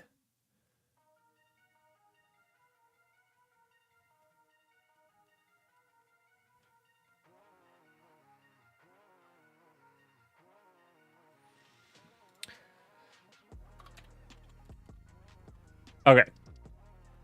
So we've been doing stuff on our NullDB with consensus, but the time has come to merge our consensus algorithm that we made with our database. So we made a database. Whoa, sorry, I hit that. And we made a database, and the database is fantastic on a single node.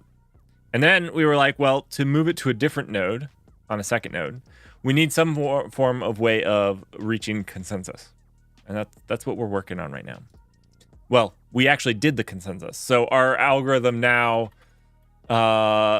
reaches consensus. The problem with our consensus and the implementation of the database is that they don't work together.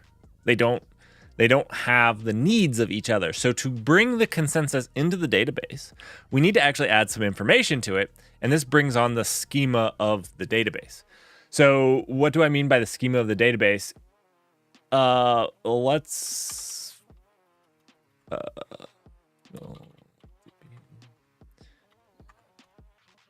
right. Let's talk about the schema of the database. Right now, our database does this. Each record, each line of the database is a key : value. And to have another record, it's just a new line. Now we could keep up with this, and we could do this. Now, one thing that we need to add for our Raft consensus. So we did Raft consensus, and I need to make a video on the Raft consensus, which I'm working on. Our Raft consensus here, requires that when you're the leader, you actually keep this log index. And this log index actually needs to be committed to disk. So it needs to be committed with the individual thing. And the reason why is it wouldn't actually survive compaction, and compaction's not guaranteed to happen on the machines at the same time. And so because of that, if one machine compacted and one didn't, our log index, if you just counted all the records as the index, could be different on different machines. And this is actually how we reach consensus. So we cannot, we need to know the latest log index. It's important for our consensus. So we could just take this model here and just do like key, we could just do index colon key value. And we could just do this, and we could make this work. But this kind of sucks. Let's be honest. This kind of sucks. So we're gonna do it right, and we're gonna do it right. I mean, we're going to kind of do it wrong. So a lot of the times we're going to jump through some of the things people do use, and then we're going to explain why we're not doing it that way. You want to talk about MongoDB. MongoDB uses bson. MongoDB bson. It uses bson, which is basically a binary JSON. You can think of it as the protobuffers of JSON. That's effectively what it is. You want to talk about Hadoop. Hadoop uses Avro.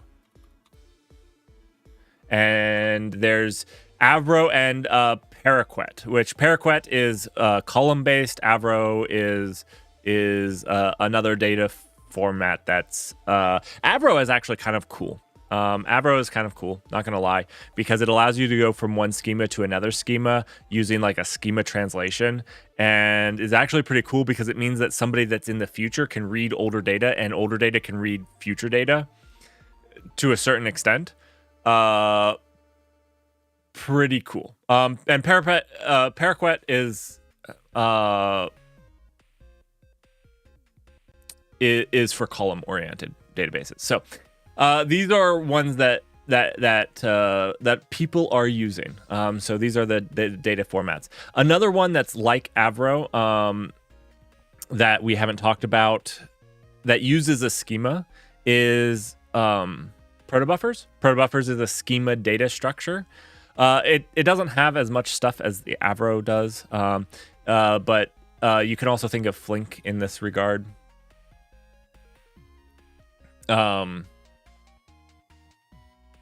Sorry, I realized I didn't have chat up. Okay, so these are what people use. And now, why do they use them over XML or JSON or the likes? And the thing is, they're really inefficient. They're really inefficient. You store a lot of extra data. So let's look at what a piece of JSON looks like versus what a piece of protobuffers look like. So if we look at protobuffers, we're just going to use protobuffers as the example. I pointed out that there was a bunch so that you guys could see, you know, Paraquet versus Avro versus bson versus, again, there's quite a few, but I wanted you to see those are what people are leveraging. You know, you can look up your database, find how it stores information. The actual one is inconsequential for the most part. Let's see. Oh, okay. So let's look up protobuffers.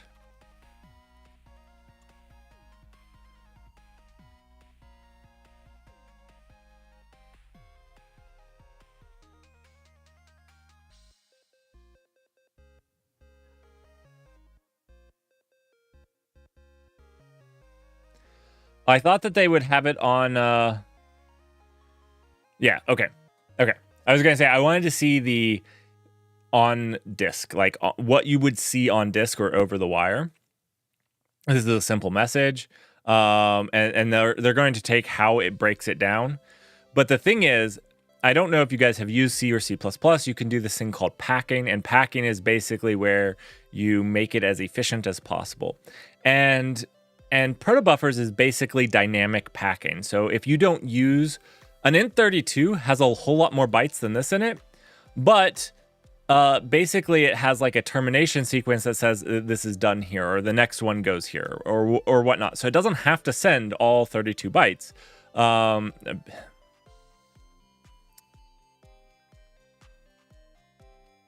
And the same goes for like a string and stuff like that. So anyways, it's all about dynamically packing your things.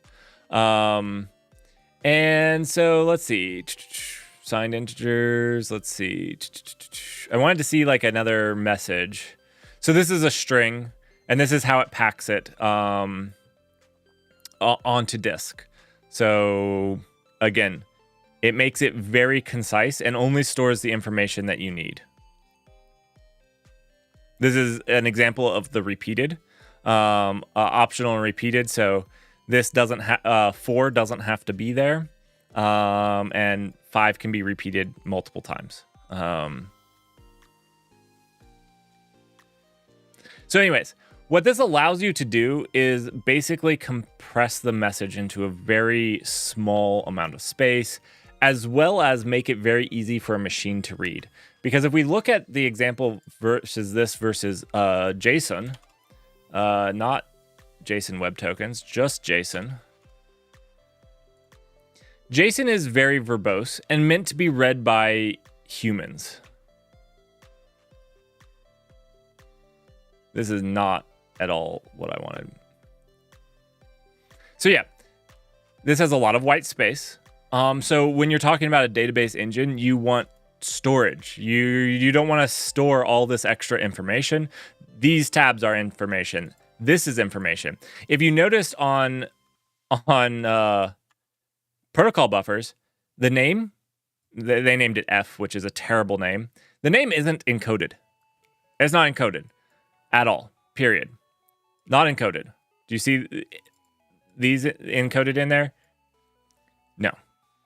And the thing is, it doesn't encode any of that information. Now, is this easy to read? Can you tell that there was a test 1 in there that was optional? No, it's not readable. And that's the kind of the trade-off that you get here. This is very easy to read, very human readable, but very terrible for machines. And now you could compress this, you could do stuff like that with it, but that's not really the best for a database.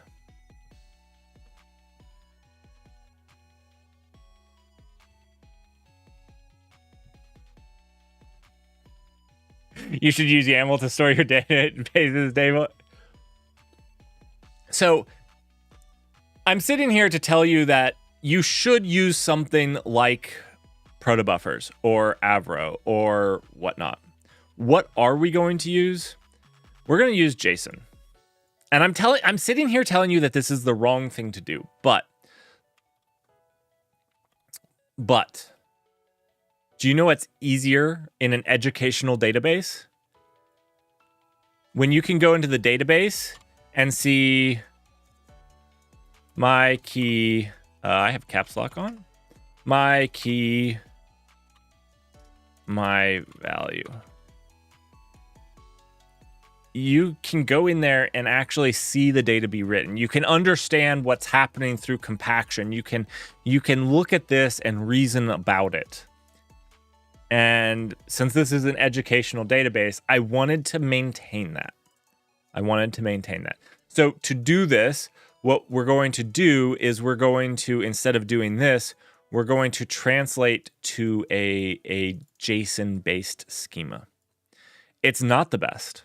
One of the bad things about JSON-based schema is it doesn't actually have a schema. It's kind of schemaless. So there's no way to actually verify that it was written to disk correctly and whatnot. Whereas with other schemas, you could do versions better. You could say like, this is the versions. Avro is really unique in that allows you to translate between versions, which is really powerful. If I had to pick right now, I would probably go with Avro. There's 2 reasons I don't go with Avro. 1, not human legible.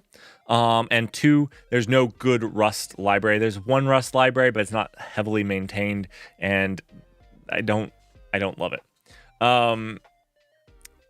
But But yeah, so now we can go to something like this. And I'm going to keep it simple. We could actually encode, and so I was talking to Stream about this on Thursday. We could actually do like a versioning, our own version encoding on here. Something like that. Oh my gosh, 1 second. We need to, okay, there we go. We could do our own version encoding on our JSON object and just straight read those bytes. But I think that's overthinking it. We're going to keep it simple. We're going to go to something like, let's see.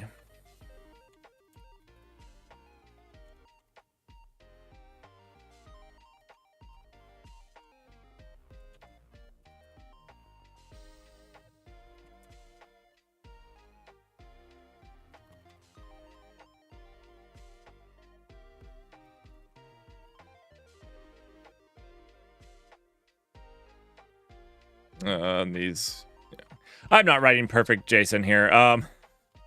We're going to do something like this for today. There's more that we can do with it. And, you know, one of the things will be if we change the schema of the database, there'll be no way to resurrect the old database. You'll basically have to do a forklift if you wanted to keep the data. But again, this is an educational database. So unless if you guys tell me we want to solve that problem, we're not going to. It's a tedious problem and also not that cool to solve. So this is not much better than YAML. We could actually do it in YAML, Russell. If you guys would prefer YAML over... if you guys would prefer YAML just for the memes, we could do it in YAML instead of JSON. I hope that I explained why...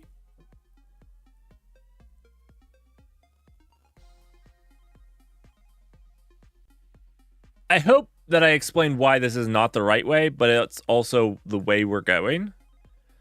I don't know if that makes sense.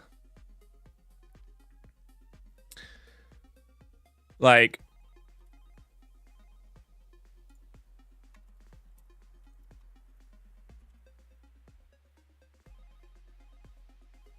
this is probably, if you were doing it, this is probably the way to go.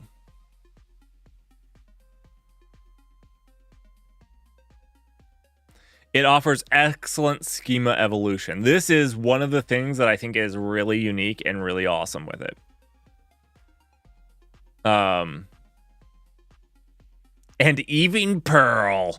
And Evening Pearl, guys. Okay.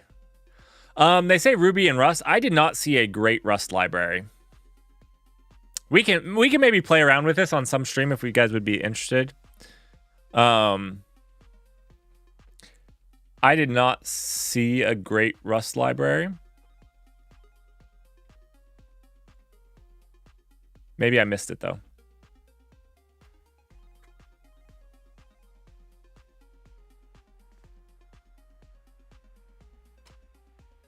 Anyways, I just hope that I explained why we might not do that for an educational database.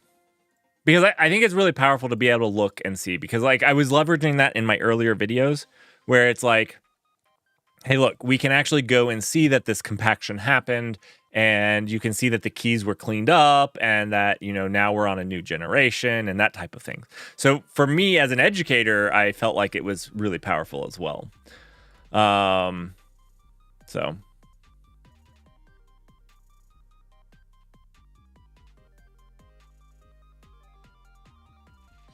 What if you did it in HTML? Oh. That sounds horrible, but awesome at the same time.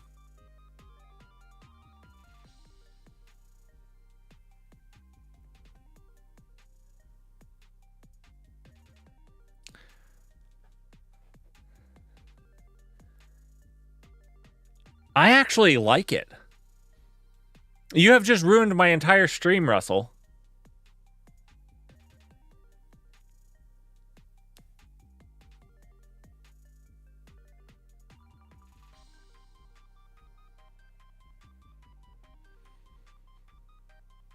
You've ruined my entire stream because I was actually planning on writing this, but now I have to rethink about how we want to structure the HTML. Oh. All right. I actually really like it. From an educational standpoint, you could do things right in the HTML to let people see the data and how it's interacting, and I like it. And just anything that serves HTML. Okay. Let's think this through. HTML or XML is super powerful. Might be the third time you've ruined the stream. Is this like... Are you counting, Russell? Is this like... No. I just meant like... I had prepared to do this, but I'm not prepared to do that. So like, we can talk about it. But I'm not super prepared. But, you know, our current database implementation... if we go to, let's see, we want to go to null.db. If we go here and look at how we write,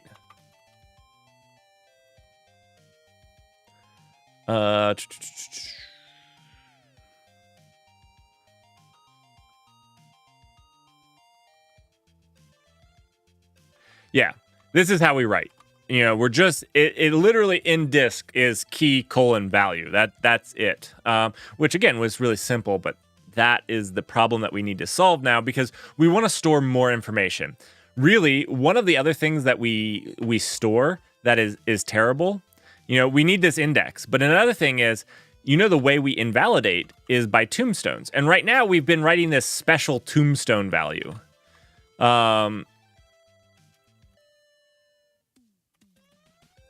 And it's like this. But that actually means that tombstone can never be a valid value in your database, and that kind of sucks. What you can do is, which we would also do, is add another field called deleted. And, you know, this is just a bool, true or false. So this is another piece of metadata about the record. So the index is a piece of metadata, the deleted is a piece of metadata, you know, and we could actually group these in, I wasn't trying to write full, you know, we can group these in metadata, and these could have, metadata could have the index and the deleted, and the key and value can be in the object or whatever. Not trying to fully solve it here. But this is why you want... Your database itself has a schema. I'm not talking about the schema the users use. That's obviously there as well.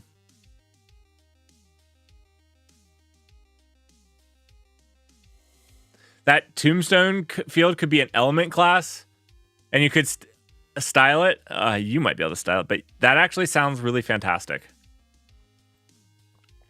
I actually really like it. I really like it. So good job ruining the stream. This is a good one. Okay.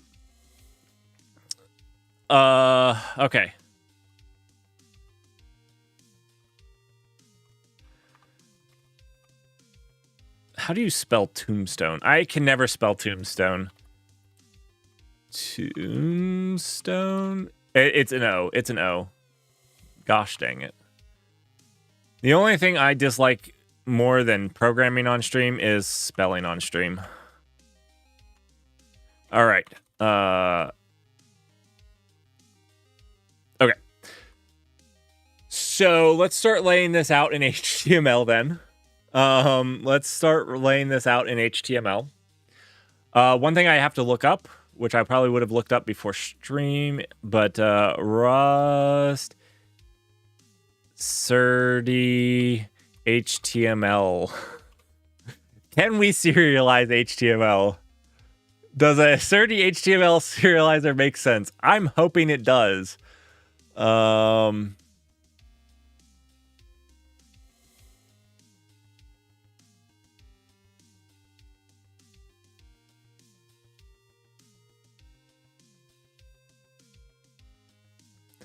basically want Golang templating because Golang templating does this really well.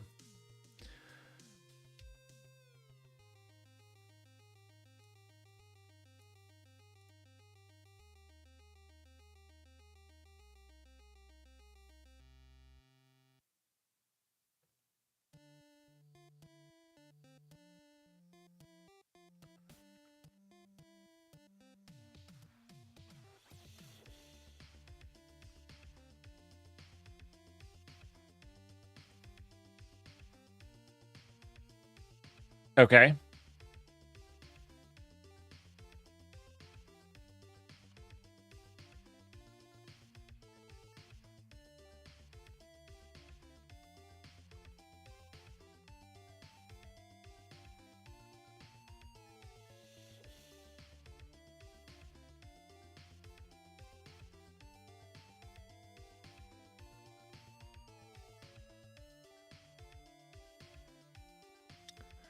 XML is a flexible markup. Okay, yeah. Okay, so this is just XML, which is fine, good, dandy. We can probably just use this. And kind of template out what a record should be serialized as. Okay, let me reiterate. No database in its right mind will serialize to XML. It's a lot of extra data. It's a lot of extra crap. It's not efficient or fast or anything like that. Just to be clear, I think Avro is amazing in this regards. I think that it provides a lot of good features. There'll be no mutating this to a different version. There'll be no support for things like that. From different schema, from one schema to another schema. The schema will be inherent to your serialization, not to a version. There's a lot of problems with this, but as an educational tool, this is amazing. I absolutely love it. Let's continue. I just had to put that. This will be the future of databases. Oh gosh, I have ruined the world of databases. I do really like it, but I like it because of the goals of the database.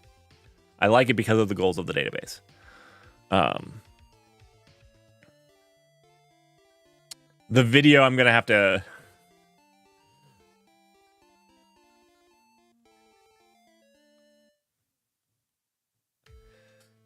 There's ambiguity between attributes and child node. Oh.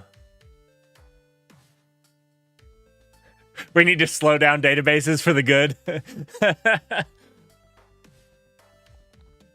Oh gosh. Okay. Let's look through this. We have a couple different one. What's sir? Oh, okay. Never mind. Oh.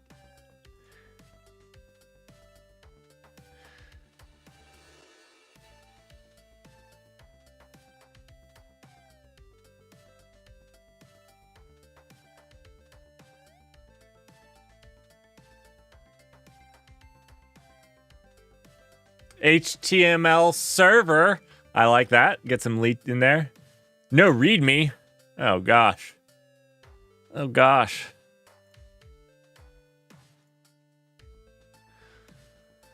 No quick start guide. This is gonna be painful. Oh, there is a readme.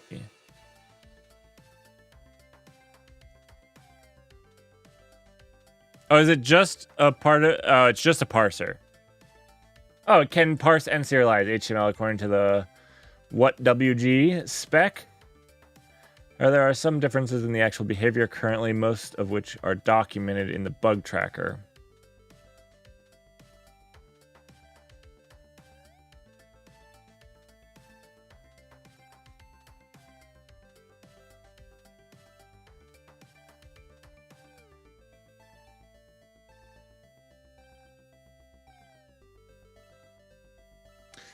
HTML syntax is very similar to XML. For correct parsing of HTML,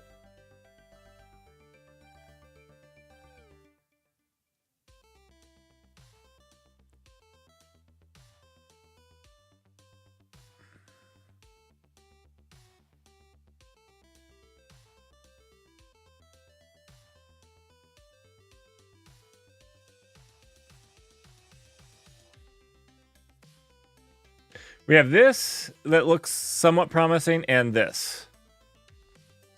Actually, let me check one thing. When was the last time this was committed to?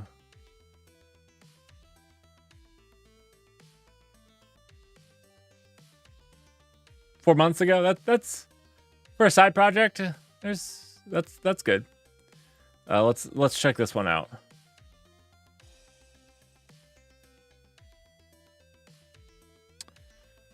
2 years ago, maybe not quite as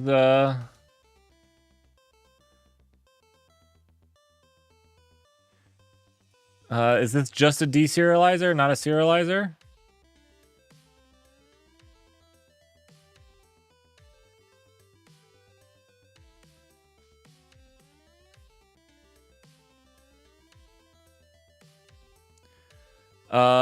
Okay, it looks like it will deserialize and serialize. Yeah? Yeah. Okay. It just said deserializer, so. Hmm.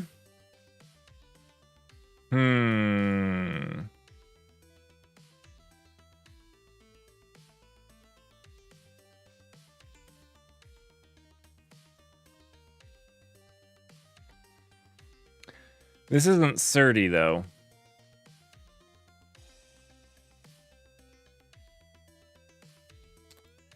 SERDI XML.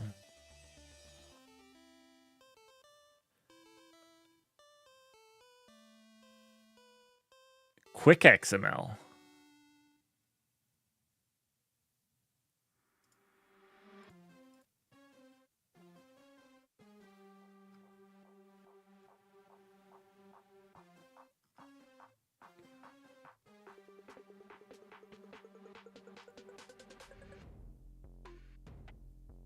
$3 months? Maybe this is it? High performance. This is what we need in a database. High performance.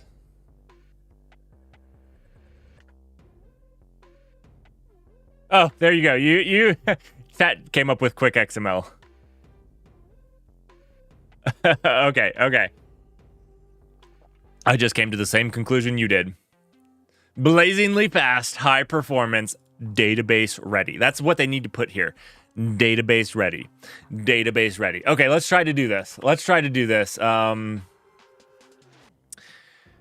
You know what? I'm going to start not in the database.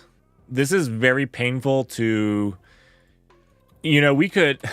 Since I don't have a good plan for this, I've done JSON and YAML or parsing, but I've never done this. It's very difficult to do it in the web server because we start basically we have to comment out a bunch of stuff, and then you get a ton of warnings of unused stuff, and you don't know what's unused and not, and just uncommented because you end up commenting out all the consensus and all the whatnot. So we're just gonna start a new project really quickly to test some stuff out, and then we'll. What did I change? Oh, well, we'll just write it. That's fine. All right.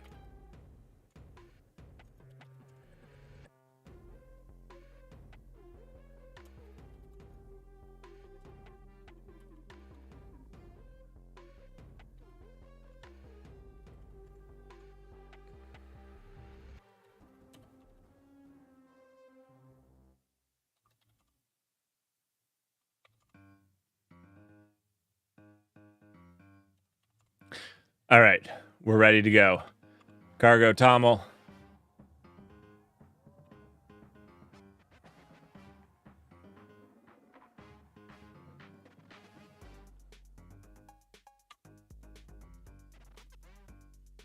There we go. We're one fourth of the steps there. Why do I have 2 web browsers? I don't know. All right. Let's see. Is this all we need?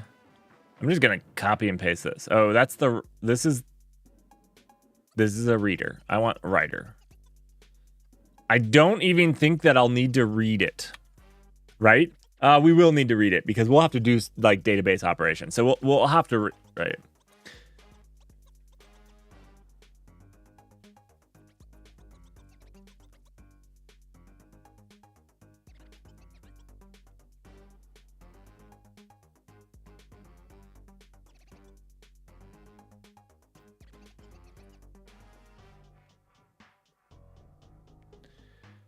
Okay, do we want to SERDI it? We probably want to SERDI it.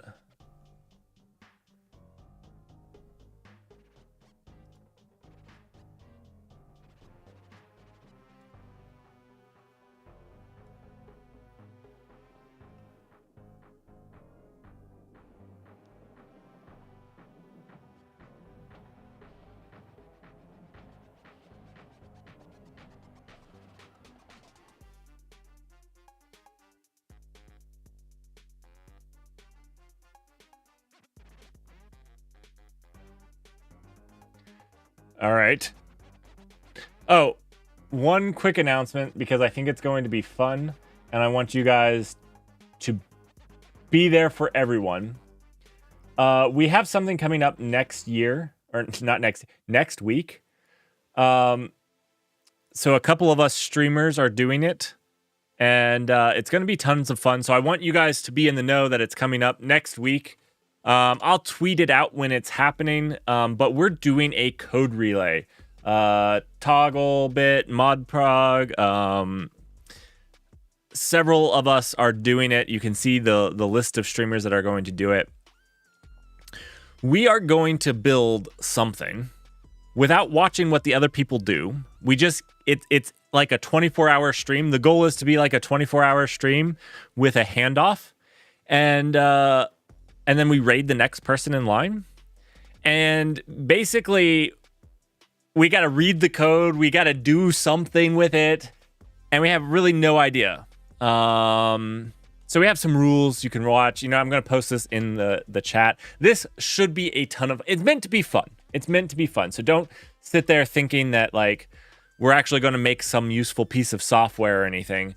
We're not going to make a useful piece of software. We're going to have a lot of fun trying to figure out what the crap other people did in front of me. You know, I'm going to have Togglebit for 3... There's going to be 6 hours of code written between Toggle and Modprog before I get there. I'm asking that everybody records there because I'd like to compress and do like the highlights and follow how the code changed over the entire time. I think that would be a lot of fun. But yeah. Anyways, we're working on that. It should be a ton of fun. All right, let's get back to the code. We were over here. Okay, so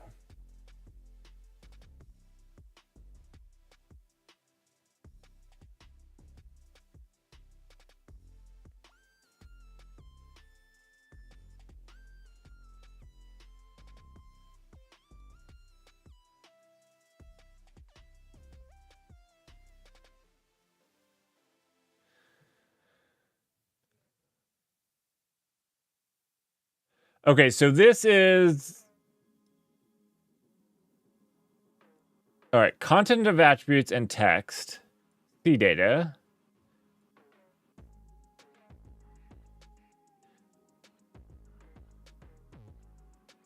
Okay, wait. What is doing what here? Because this is confusing me. Is it this or is it this? Oh, okay, I see. It could be either. I got it. Content of attributes and text. Use any type that deserializes using deserialized sequence call. For example, a list. Okay. Maybe I should really quickly parse out like what I'd like to see from the basic HTML. Should we like write out the basic HTML before we dive into this? And then we can kind of look through this list and try to understand what we want.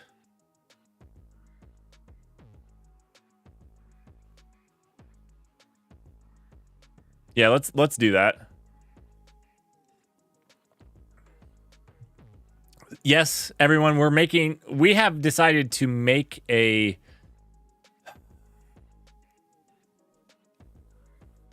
HTML database.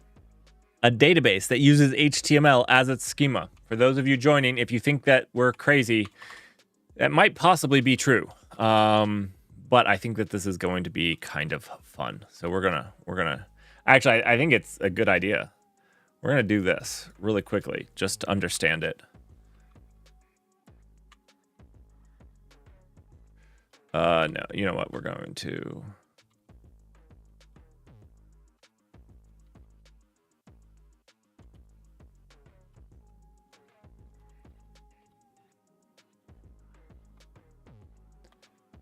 Okay, this example didn't have like a main function. This was just a like straight up, okay.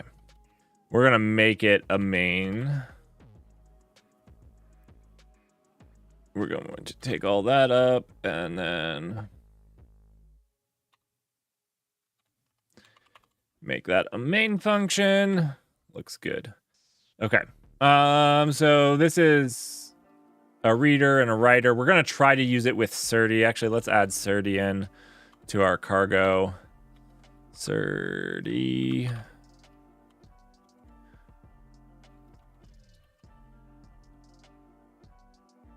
Okay. You know what? Let's just go ahead and get rid of this. If you guys are wondering why we're not using something like Avro, listen to the first part of this rant. There are reasons. We're making an educational database. I'm always afraid of somebody jumping in the middle of something like this and being like, what is he smoking? I need some of it. It's just coffee. I'm not smoking coffee, drinking it, but it's just coffee. All right. Okay, let's run this and let's see what it is looking like.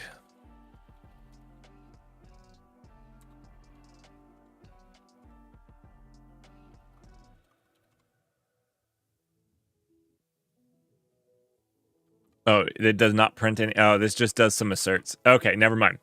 Doesn't print anything. Let's what is this? All right, we're doing a new writer with a cursor. Okay. With a vector. I've never used a Rust cursor. I mean, I get what a cursor is from other languages, but I've never used one in Rust.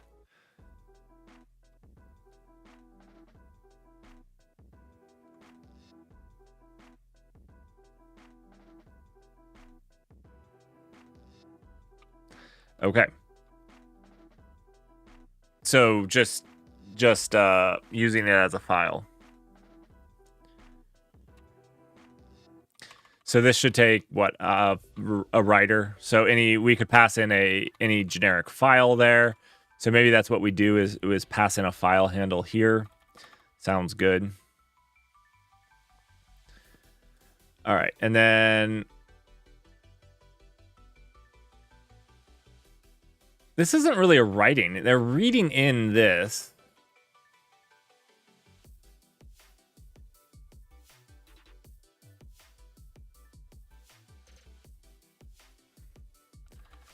So they made a reader from this.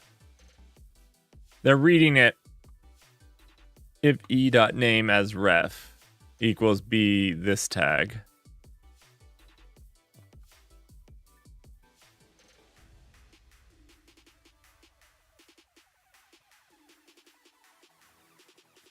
Maybe we should just jump to the Surdy.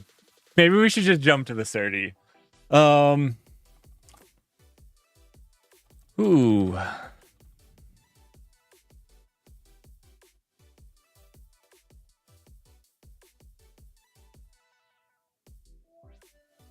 Hopefully we don't have to do this. We're gonna jump to the Surdy. That's let's do this.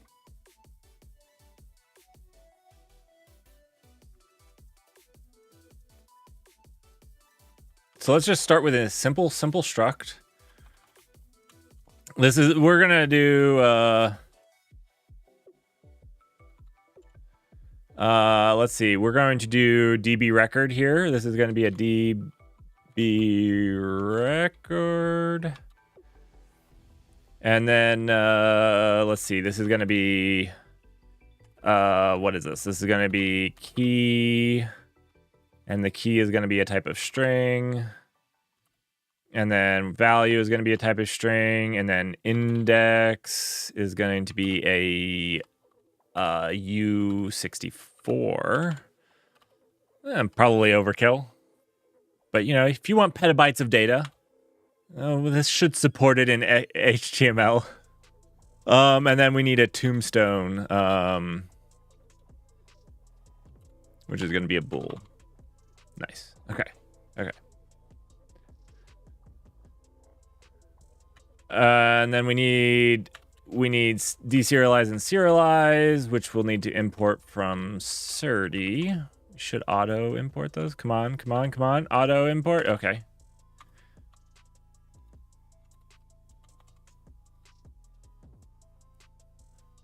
Auto endpoint doesn't always work. So this will be our simple database record, but this isn't going to work. Now we're going to use this to serialize. We're just going to delete everything in here. Can I do CI curly brace? Oh gosh, that was beautiful. I am learning Vim, people, so feel free to let me know how bad of Vimming I'm doing. Wow.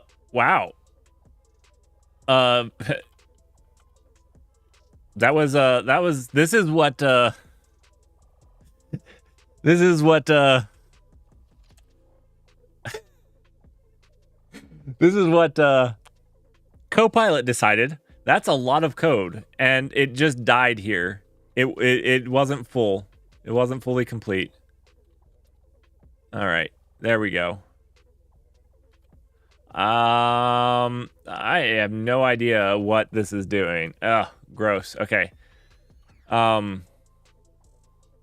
It's just basically doing what we were doing. So, let's go back up here. CI curly brace. Wait. Why did that not work? I want to see on the inside of the curly brace. Why is that not working? Why do you fail me?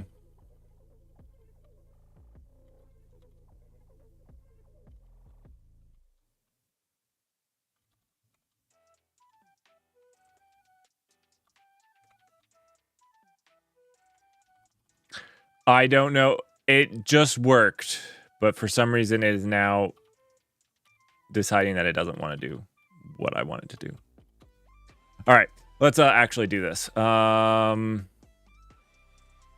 I guess maybe we just make this and then serialize it out. Sorry, this was not in my plans. For everyone wondering, Twitch chat completely derailed it in a good way. In a good way. I'm glad that it brought it up because I think this will be fantastic. Let record equal, let's see. Yeah. We'll have two of these things. We probably need like some sort of list view, something like a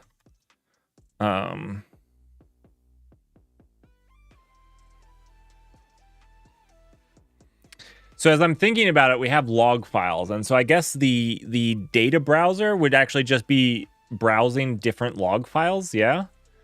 Like different log segments.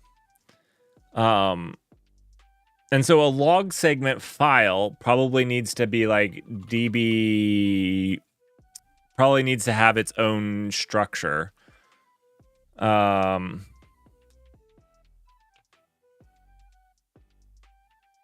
do we do this?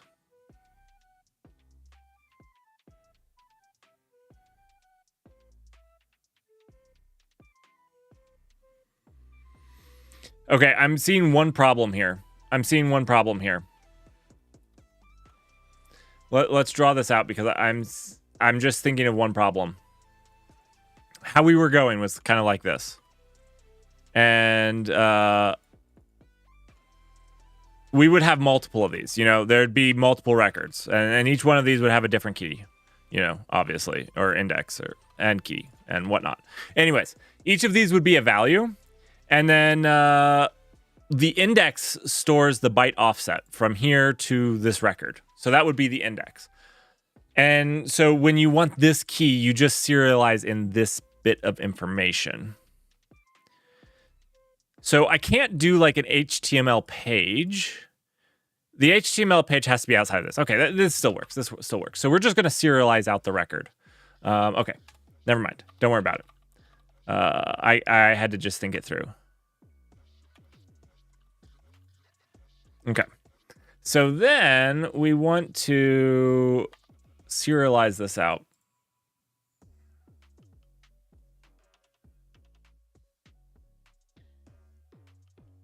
Is there anything that I need to... So you can rename them. That's fine.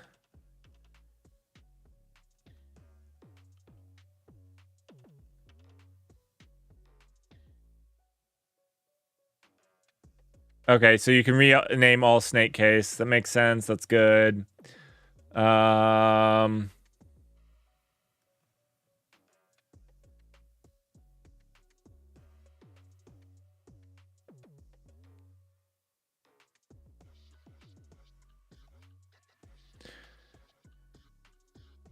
So I was kind of thinking, like, I wanted this key to be like an H, like a like a header. So I want it to be an H. How do I make it a thing? And do I have to make this like that? Maybe.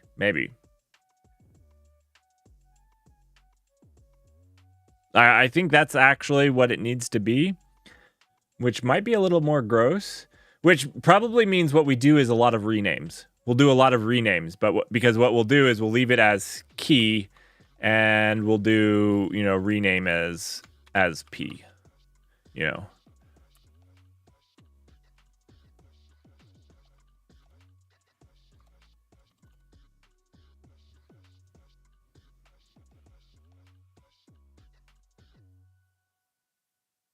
That won't be as nice. What we can do, though, is something like this.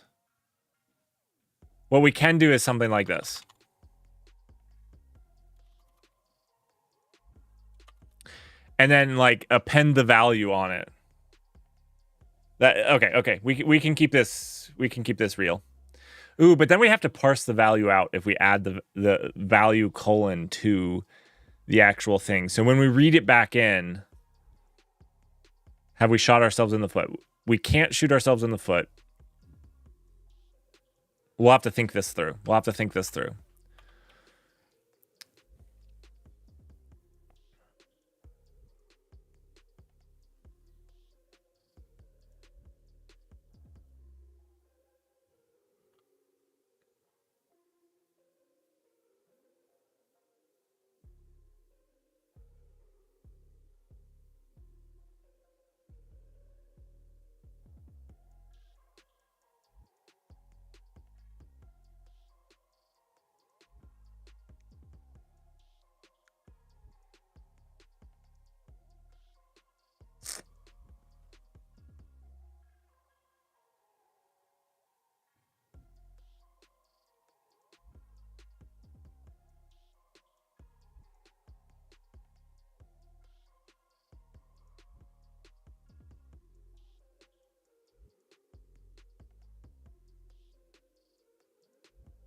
Okay, so this makes sense because this allows you to put attributes in the list. Okay.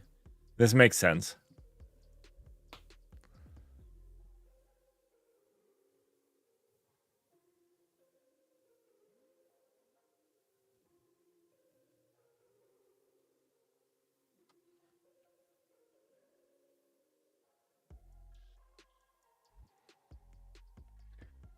All right. Are we in an ad? Are we in an ad right now?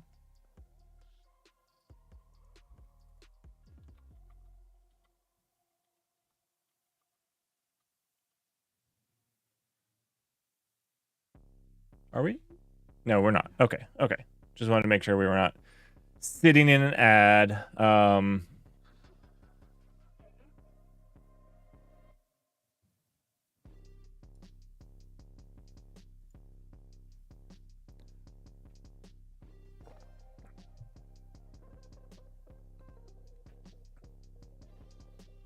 All right, so let's try to. Oh, this is actually, I put this here. What a dum-dum.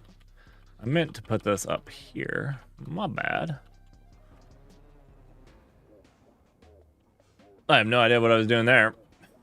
Obviously. All right, so then we need to serialize. So let's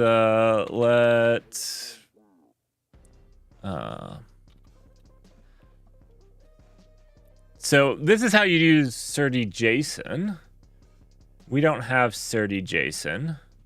This is what I was prepared to do. This is what I do. Do we have to get a new thing to actually do Surdy with it?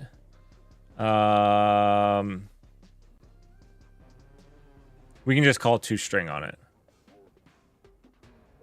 Okay, okay.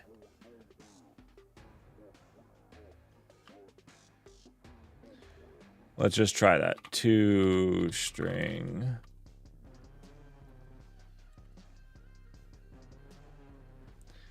This is a Surdy thing, right? We should be able to import that up here.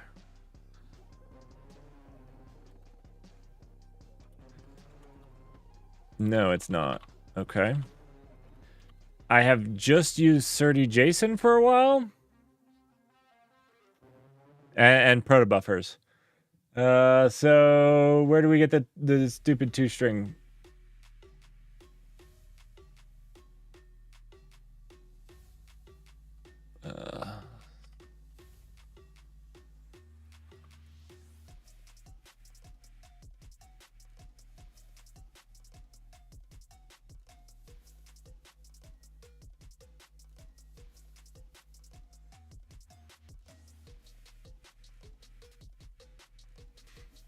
Yeah, okay, so this is... I am not using Surdy JSON.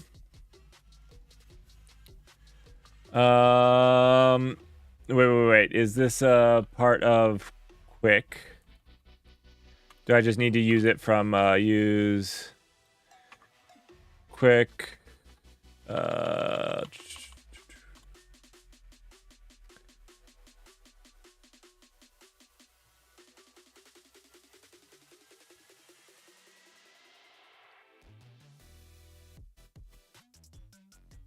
No, it doesn't have a prologue. No.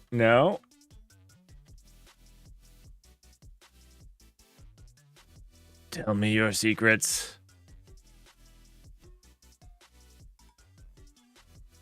Tell me your use statement.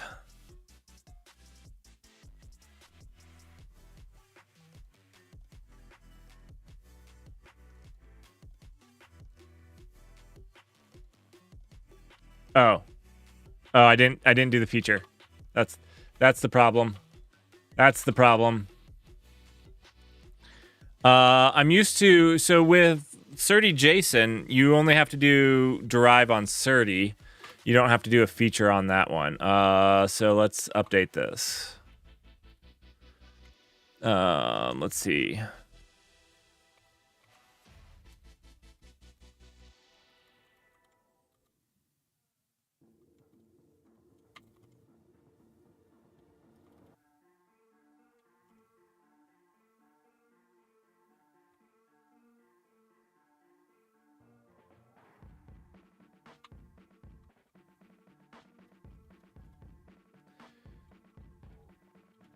Let's see what this opens up.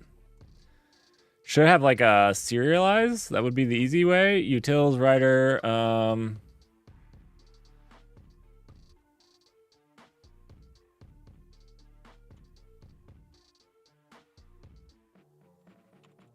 Not what I wanted. Not what I wanted. Let's see. Encoding.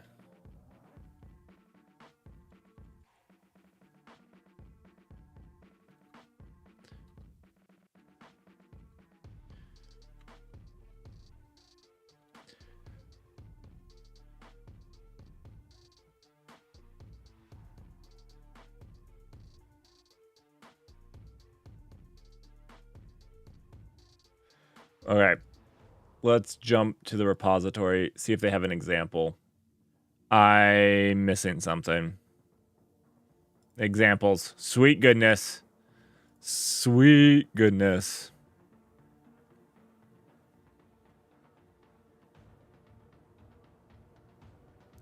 Do they have a serialization?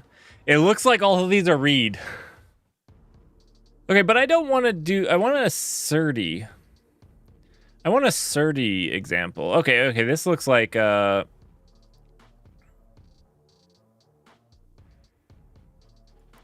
Oh, these don't look like 30. Oh, here's node 30. I didn't read. All right.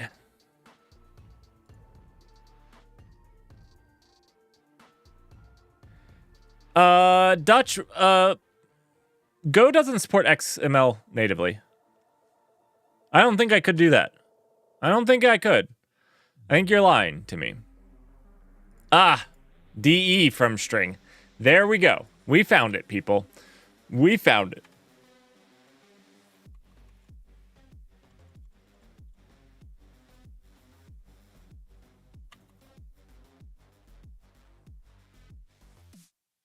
We want two string. We want two string.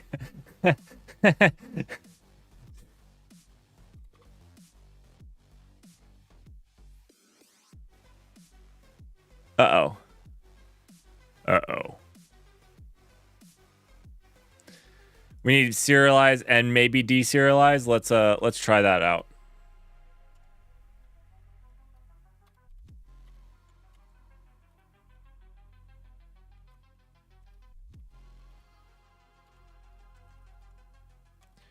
You know what? We can check what this has by going to feature flags.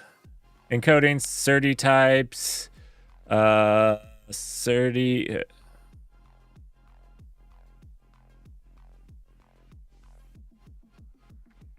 These are not the feature flags.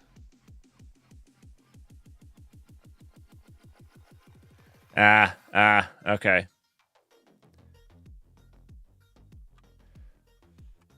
Let's see if this works. There we go. There's our two string. Oh, good point.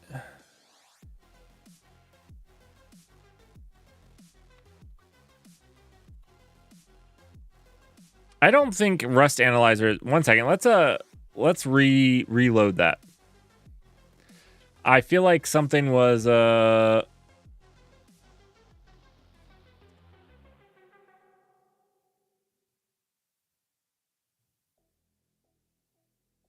to select a version of Quick XML required by package HTML test a version that meets the requirements. Cargo update. I have the right version, right? 0.31, yeah.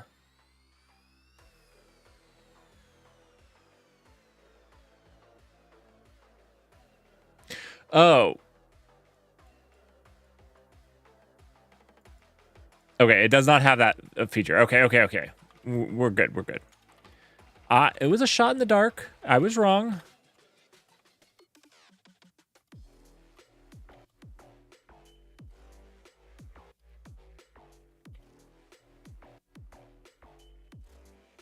I think we just get rid of this altogether.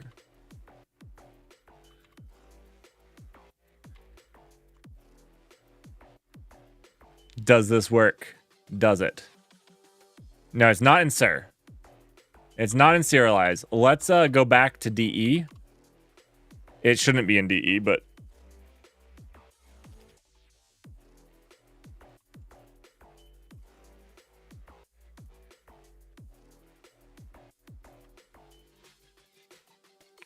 where let's search here. To string.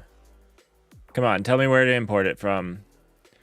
No. I want it in this quick XML documentation.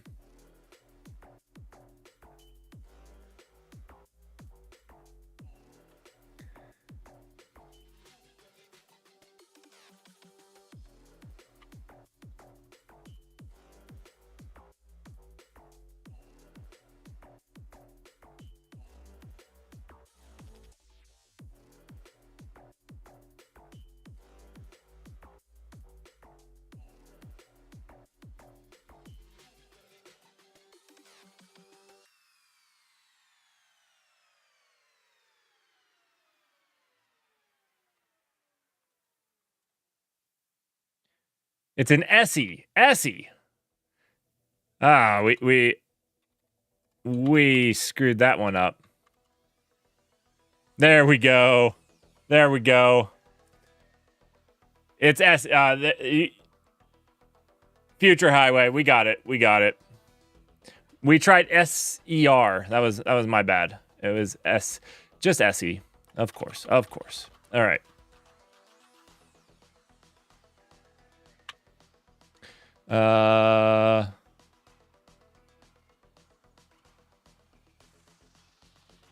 Let's just we want to actually run that.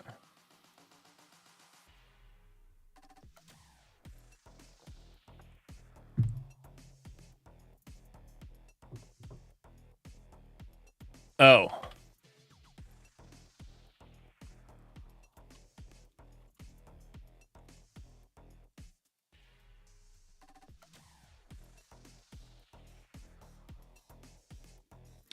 Okay.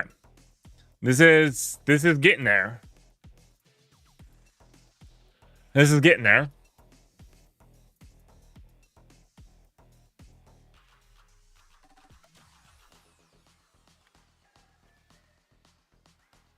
Thanks, Future Highway, by the way. Okay, so this is doing what we wanted, like if we wanted this to be a paragraph thing, but the next thing that we have to do is actually putting the value in the P correctly. Because we need it to be tagged with something that makes it readable. So I think what we need to do, how do we want to do this? Where I want it to be readable on the page, but I also, when we go and get the data, I don't want it to be a string with value colon and then the actual value. And I don't want to have to parse that back out. I want to make sure that it stays separate. So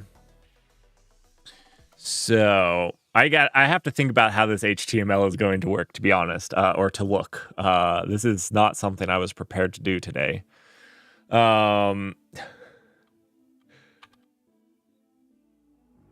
I was not prepared. Now all I can think of is wow. You are not prepared. You will not be prepared. I don't even know the quote. You are not prepared. You are not prepared. Illidan. I know it's Illidan. You are not. You are not prepared. This is what I feel like right now. See, this video was not prepared to play for us.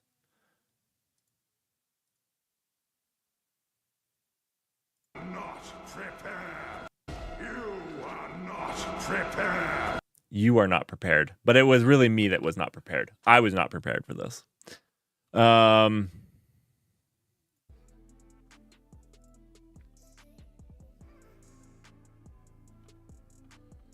What am I stuck on, Russell? I'm just trying to think of how to actually do this. So, like, I can do an HTML tag and we can do attributes, but, like, I don't want to mix the word value with... So the people on the webpage need to see something that says, like, hey, this is the value.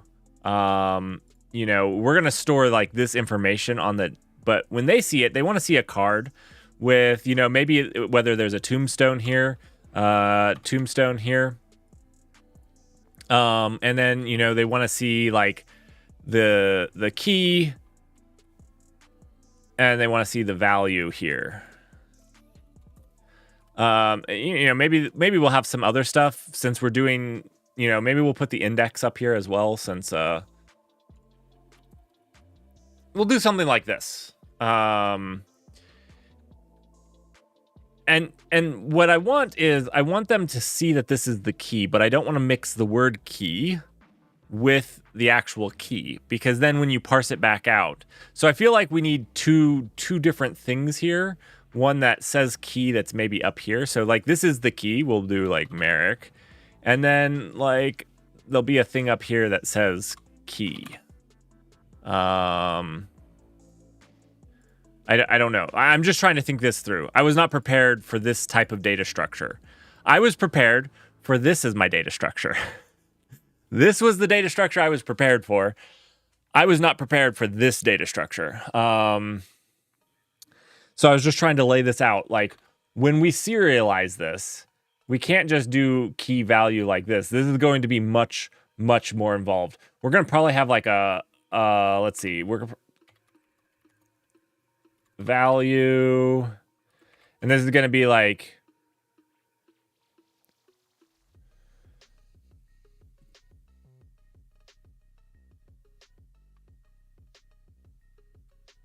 I think all this is going to be is like, there's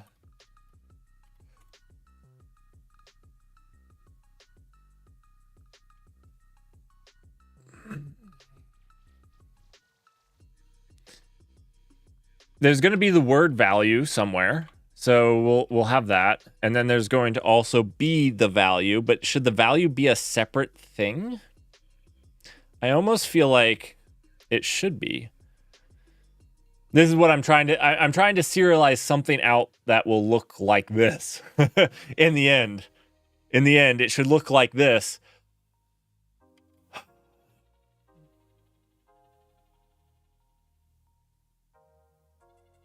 Ah.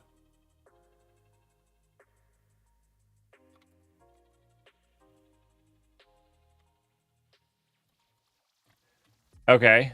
Okay. Label. I like it.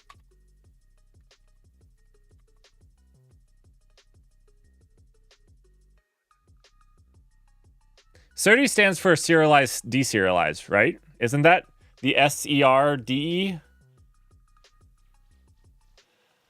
Some people call you a genius. Am I wrong? Is it not deserialized?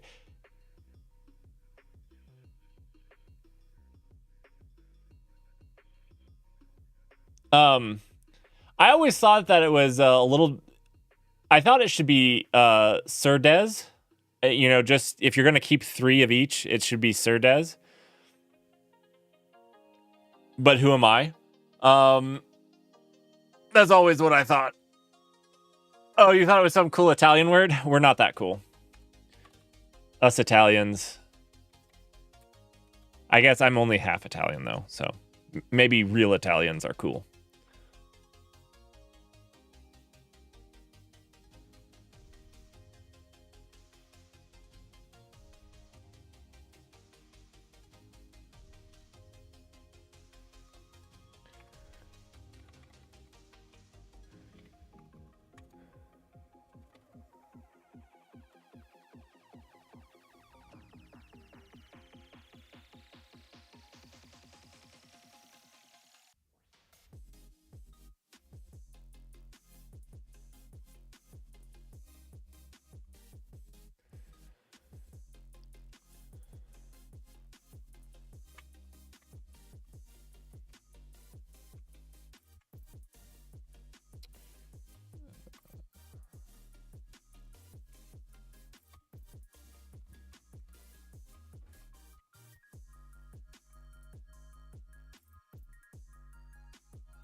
Tombstone's going to be the interesting one.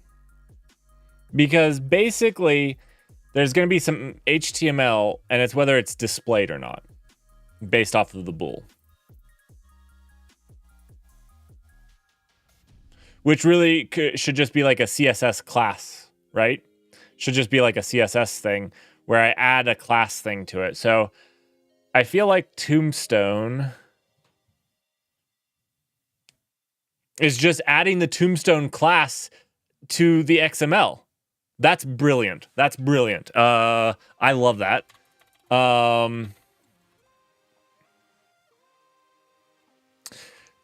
I'm sorry. It's taking me a little while to wrap my head around how to actually serialize it in HTML. I have never serialized data into HTML. So, like, I am struggling with this a little bit. Back to the Illidan quote.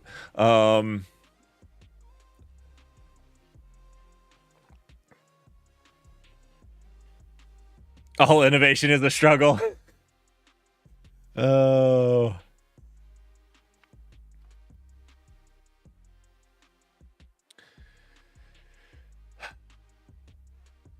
Okay, you know, let's just do this. See how this serializes out. And we'll call this progress. Progress.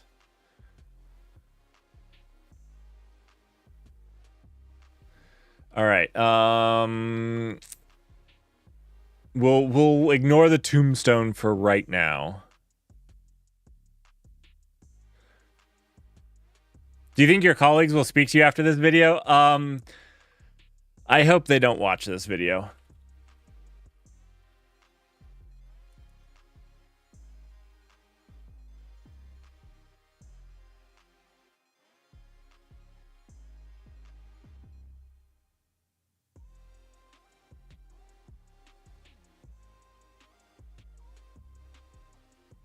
An HTML It's chat. It was chat that got to me, guys. It was not my fault. Okay, so I'm just going to leave that. Leave index for the time being. I'm never going to outlive HTML as a language. Okay. If that was the big thing that you think I'm going to have a hard time outliving,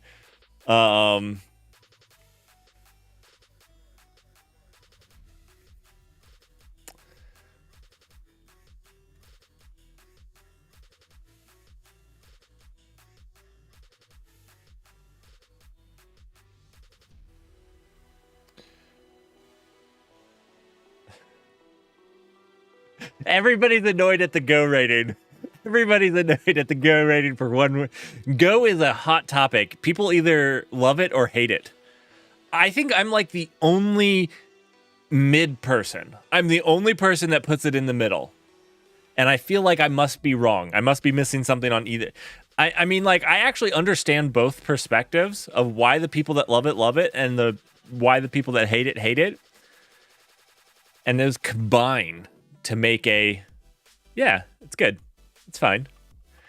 I think if you write a Go application, you don't want to write a complicated one. Kubernetes was a mistake in Go. If you're writing a microservice, I love it. It's fun microservice because you don't need much. These two are wrong.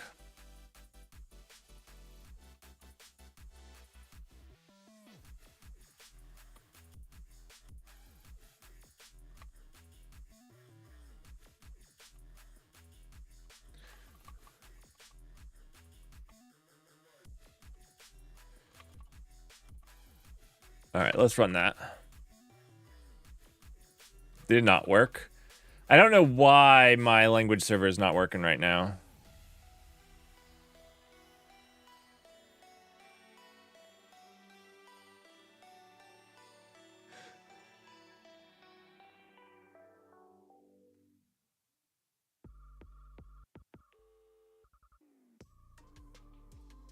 Gambling can still make you a lot of money, but it's not good. I didn't, okay, this is a mistake of, I didn't copy and paste. Did you guys, yeah. That was the mistake, not copy and pasting. All right.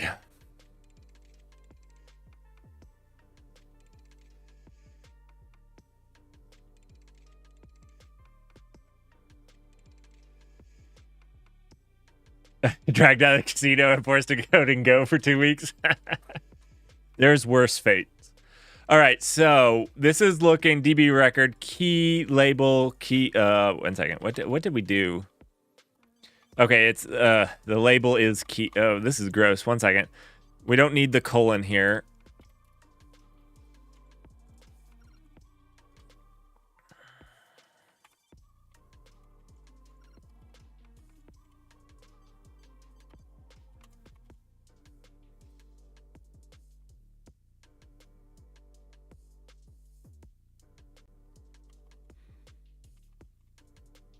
All right. We're going to have to pretty print this at some point. Okay, so key has a label of key Input has a... One second. Oh, okay, yeah, yes. And input has the input. This is the... I have input here, but I'm going to put for clarity here, I don't want to say value of key, but this is what the key actually is. Actual key. And this is the actual value. Okay.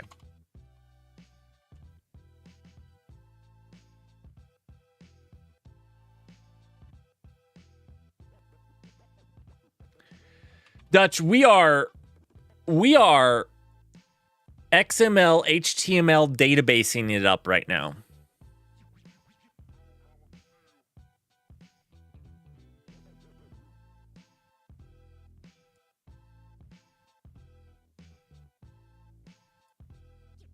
Now, we have an ad in 1 minute.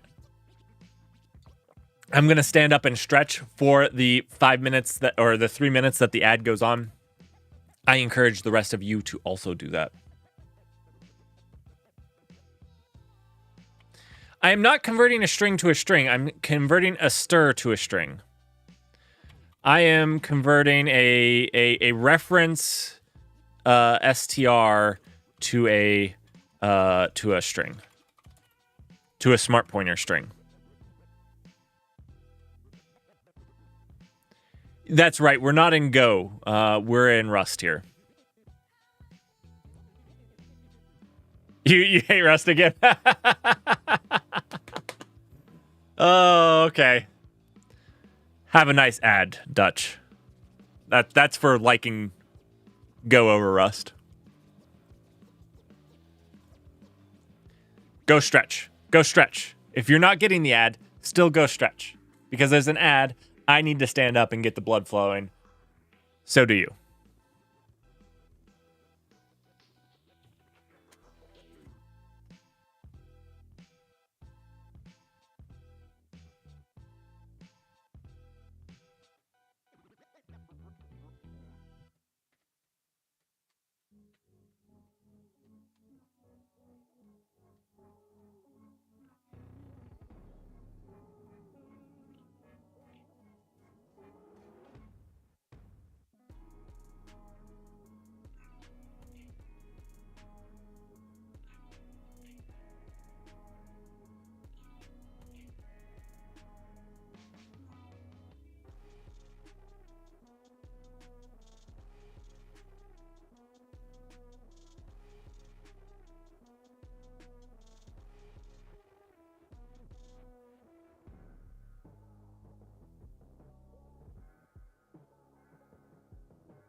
Ah, all right.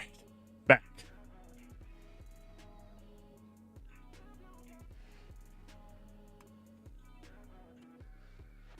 All right. So we're getting there. We're getting there. We're getting some almost HTML. What we're going to need to do in the end is basically create a HTML wrapper that loads a segment inside of it. Yeah, maybe. I don't know how we'll do that part. Like possibly having a web server on the back end that you can run and spin up to look through and search the database might still be really good. So possibly we still do it.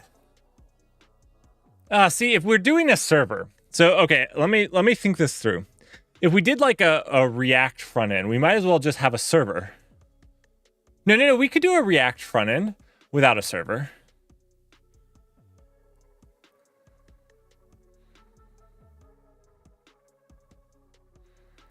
I'm trying to do just pure HTML. We're going to do pure HTML. I think we can do just pure HTML. I haven't done that in forever. And by forever, I don't actually think I've ever done a pure HTML. So in like forever is actually forever. I don't think I've ever done that. So pure HTML, CSS, no server, just load the file in your web browser.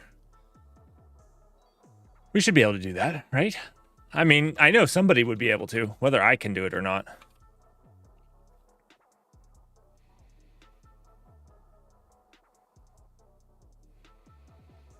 Okay.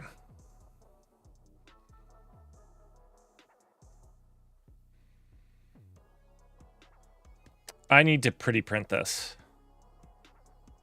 I need to pretty print this.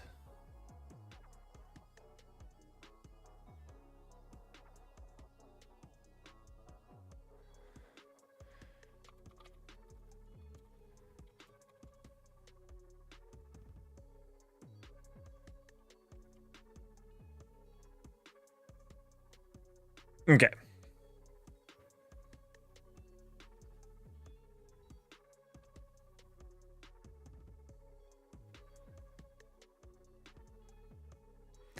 Now, what I really probably need to do is turn these into divs, right?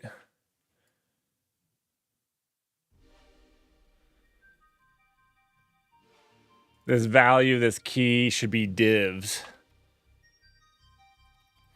That's going to make serializing them in and out very difficult. What we'll have to do is div them and then class name them. Yeah, okay. We'll div them and then class name them. I think is what we need to do here.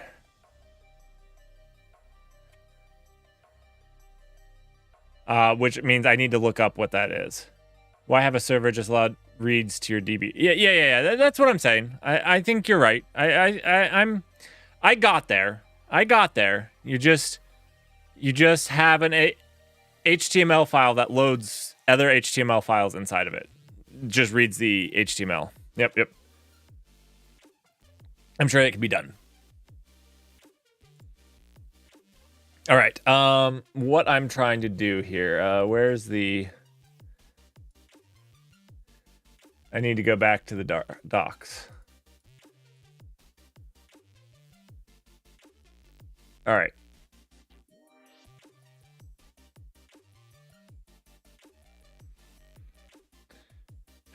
This is where we need to... For key, this needs to be div with a class of key, I think is what we need to do.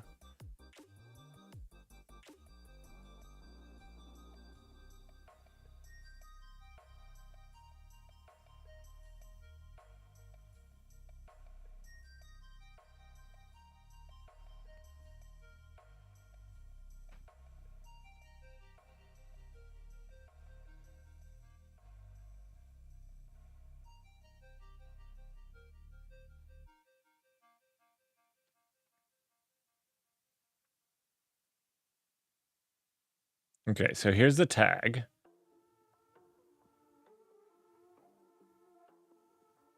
A structure where each HTML is to field with a name starting with @ because Rust identifiers do not permit the @ character. You should use certi rename attribute to rename it. The name of the struct itself does not matter. Okay. Let's give this a shot.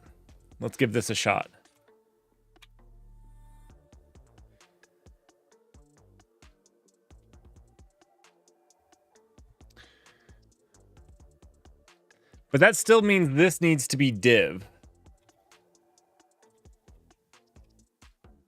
And that needs to be div. And instead of this here,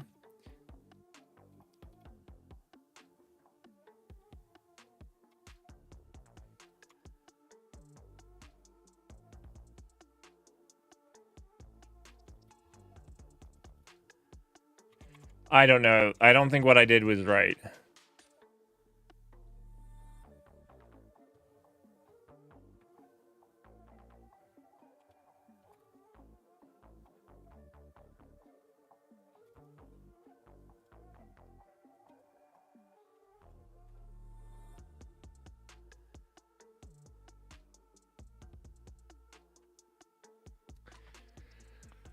Is that what I want to do?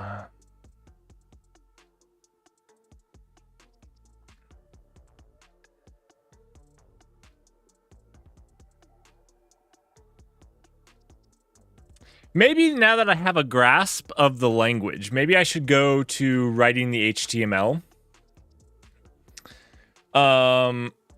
Maybe I should go to writing the HTML for it now.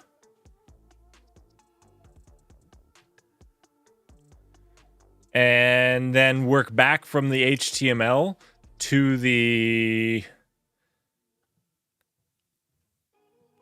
I think that's what I'm going to do. I'm going to work back from the HTML. I have a grasp of how to do this type of stuff now. And now what I really need to do is figure out what I want the HTML to look like. Because what I'm trying to do is preserve that I can like serialize in and out the key. This I don't think is quite right. But, you know, I have to call this div. Like, this has to be called div. And this has to be called div too.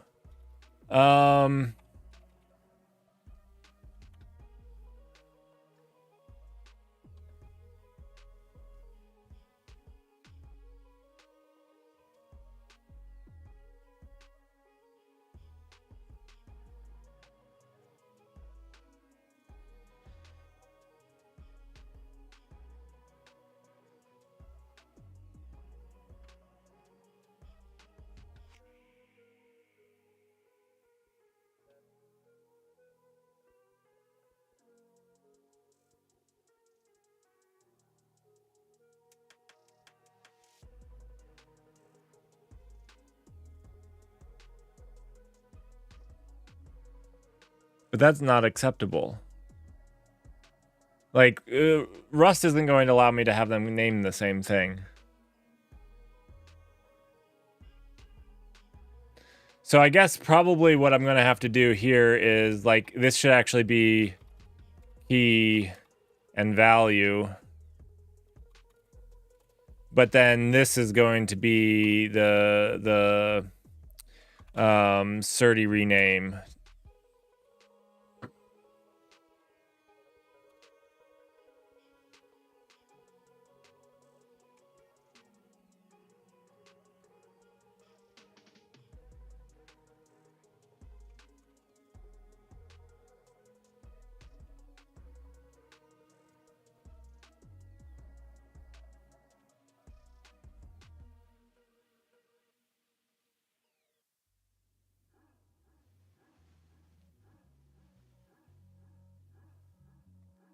Okay. Yeah.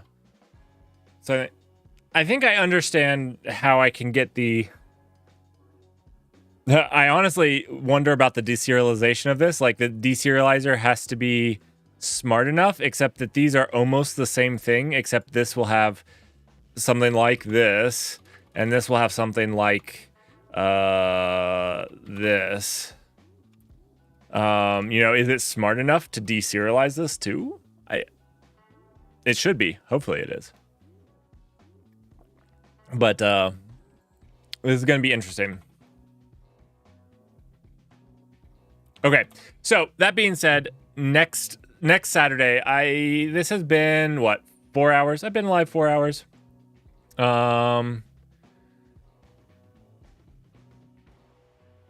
And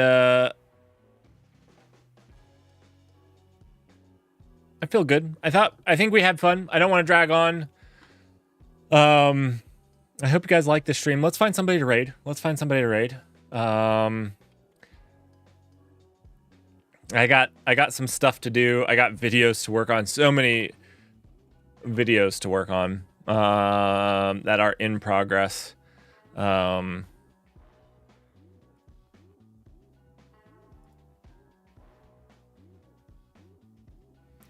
Let's see. Who do we want to raid?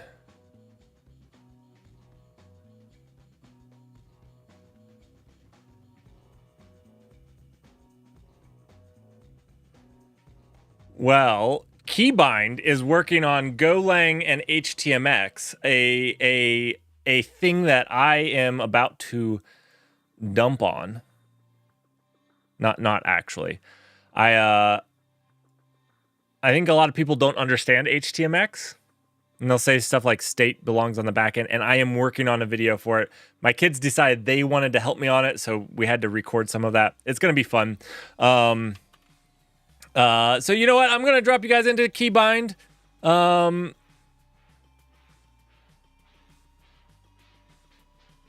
Is there anyone that's writing a database that stores data in JPEGs? The answer is yes. The answer is yes. The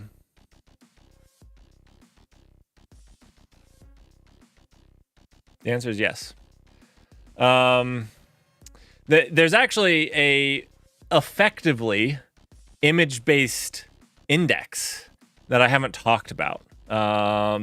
It's not actually an image, but it kind of is an image. It's just an index. We can talk about it, but let's go raid this.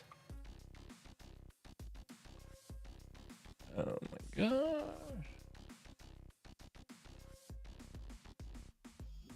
I haven't watched Keybind, but it's Go, it's HTMX, it's networking.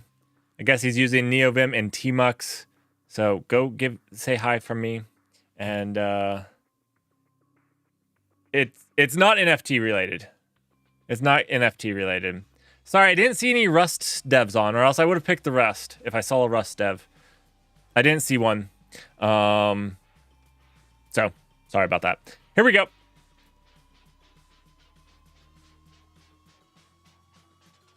Thanks everybody for watching, and I will see you guys next time.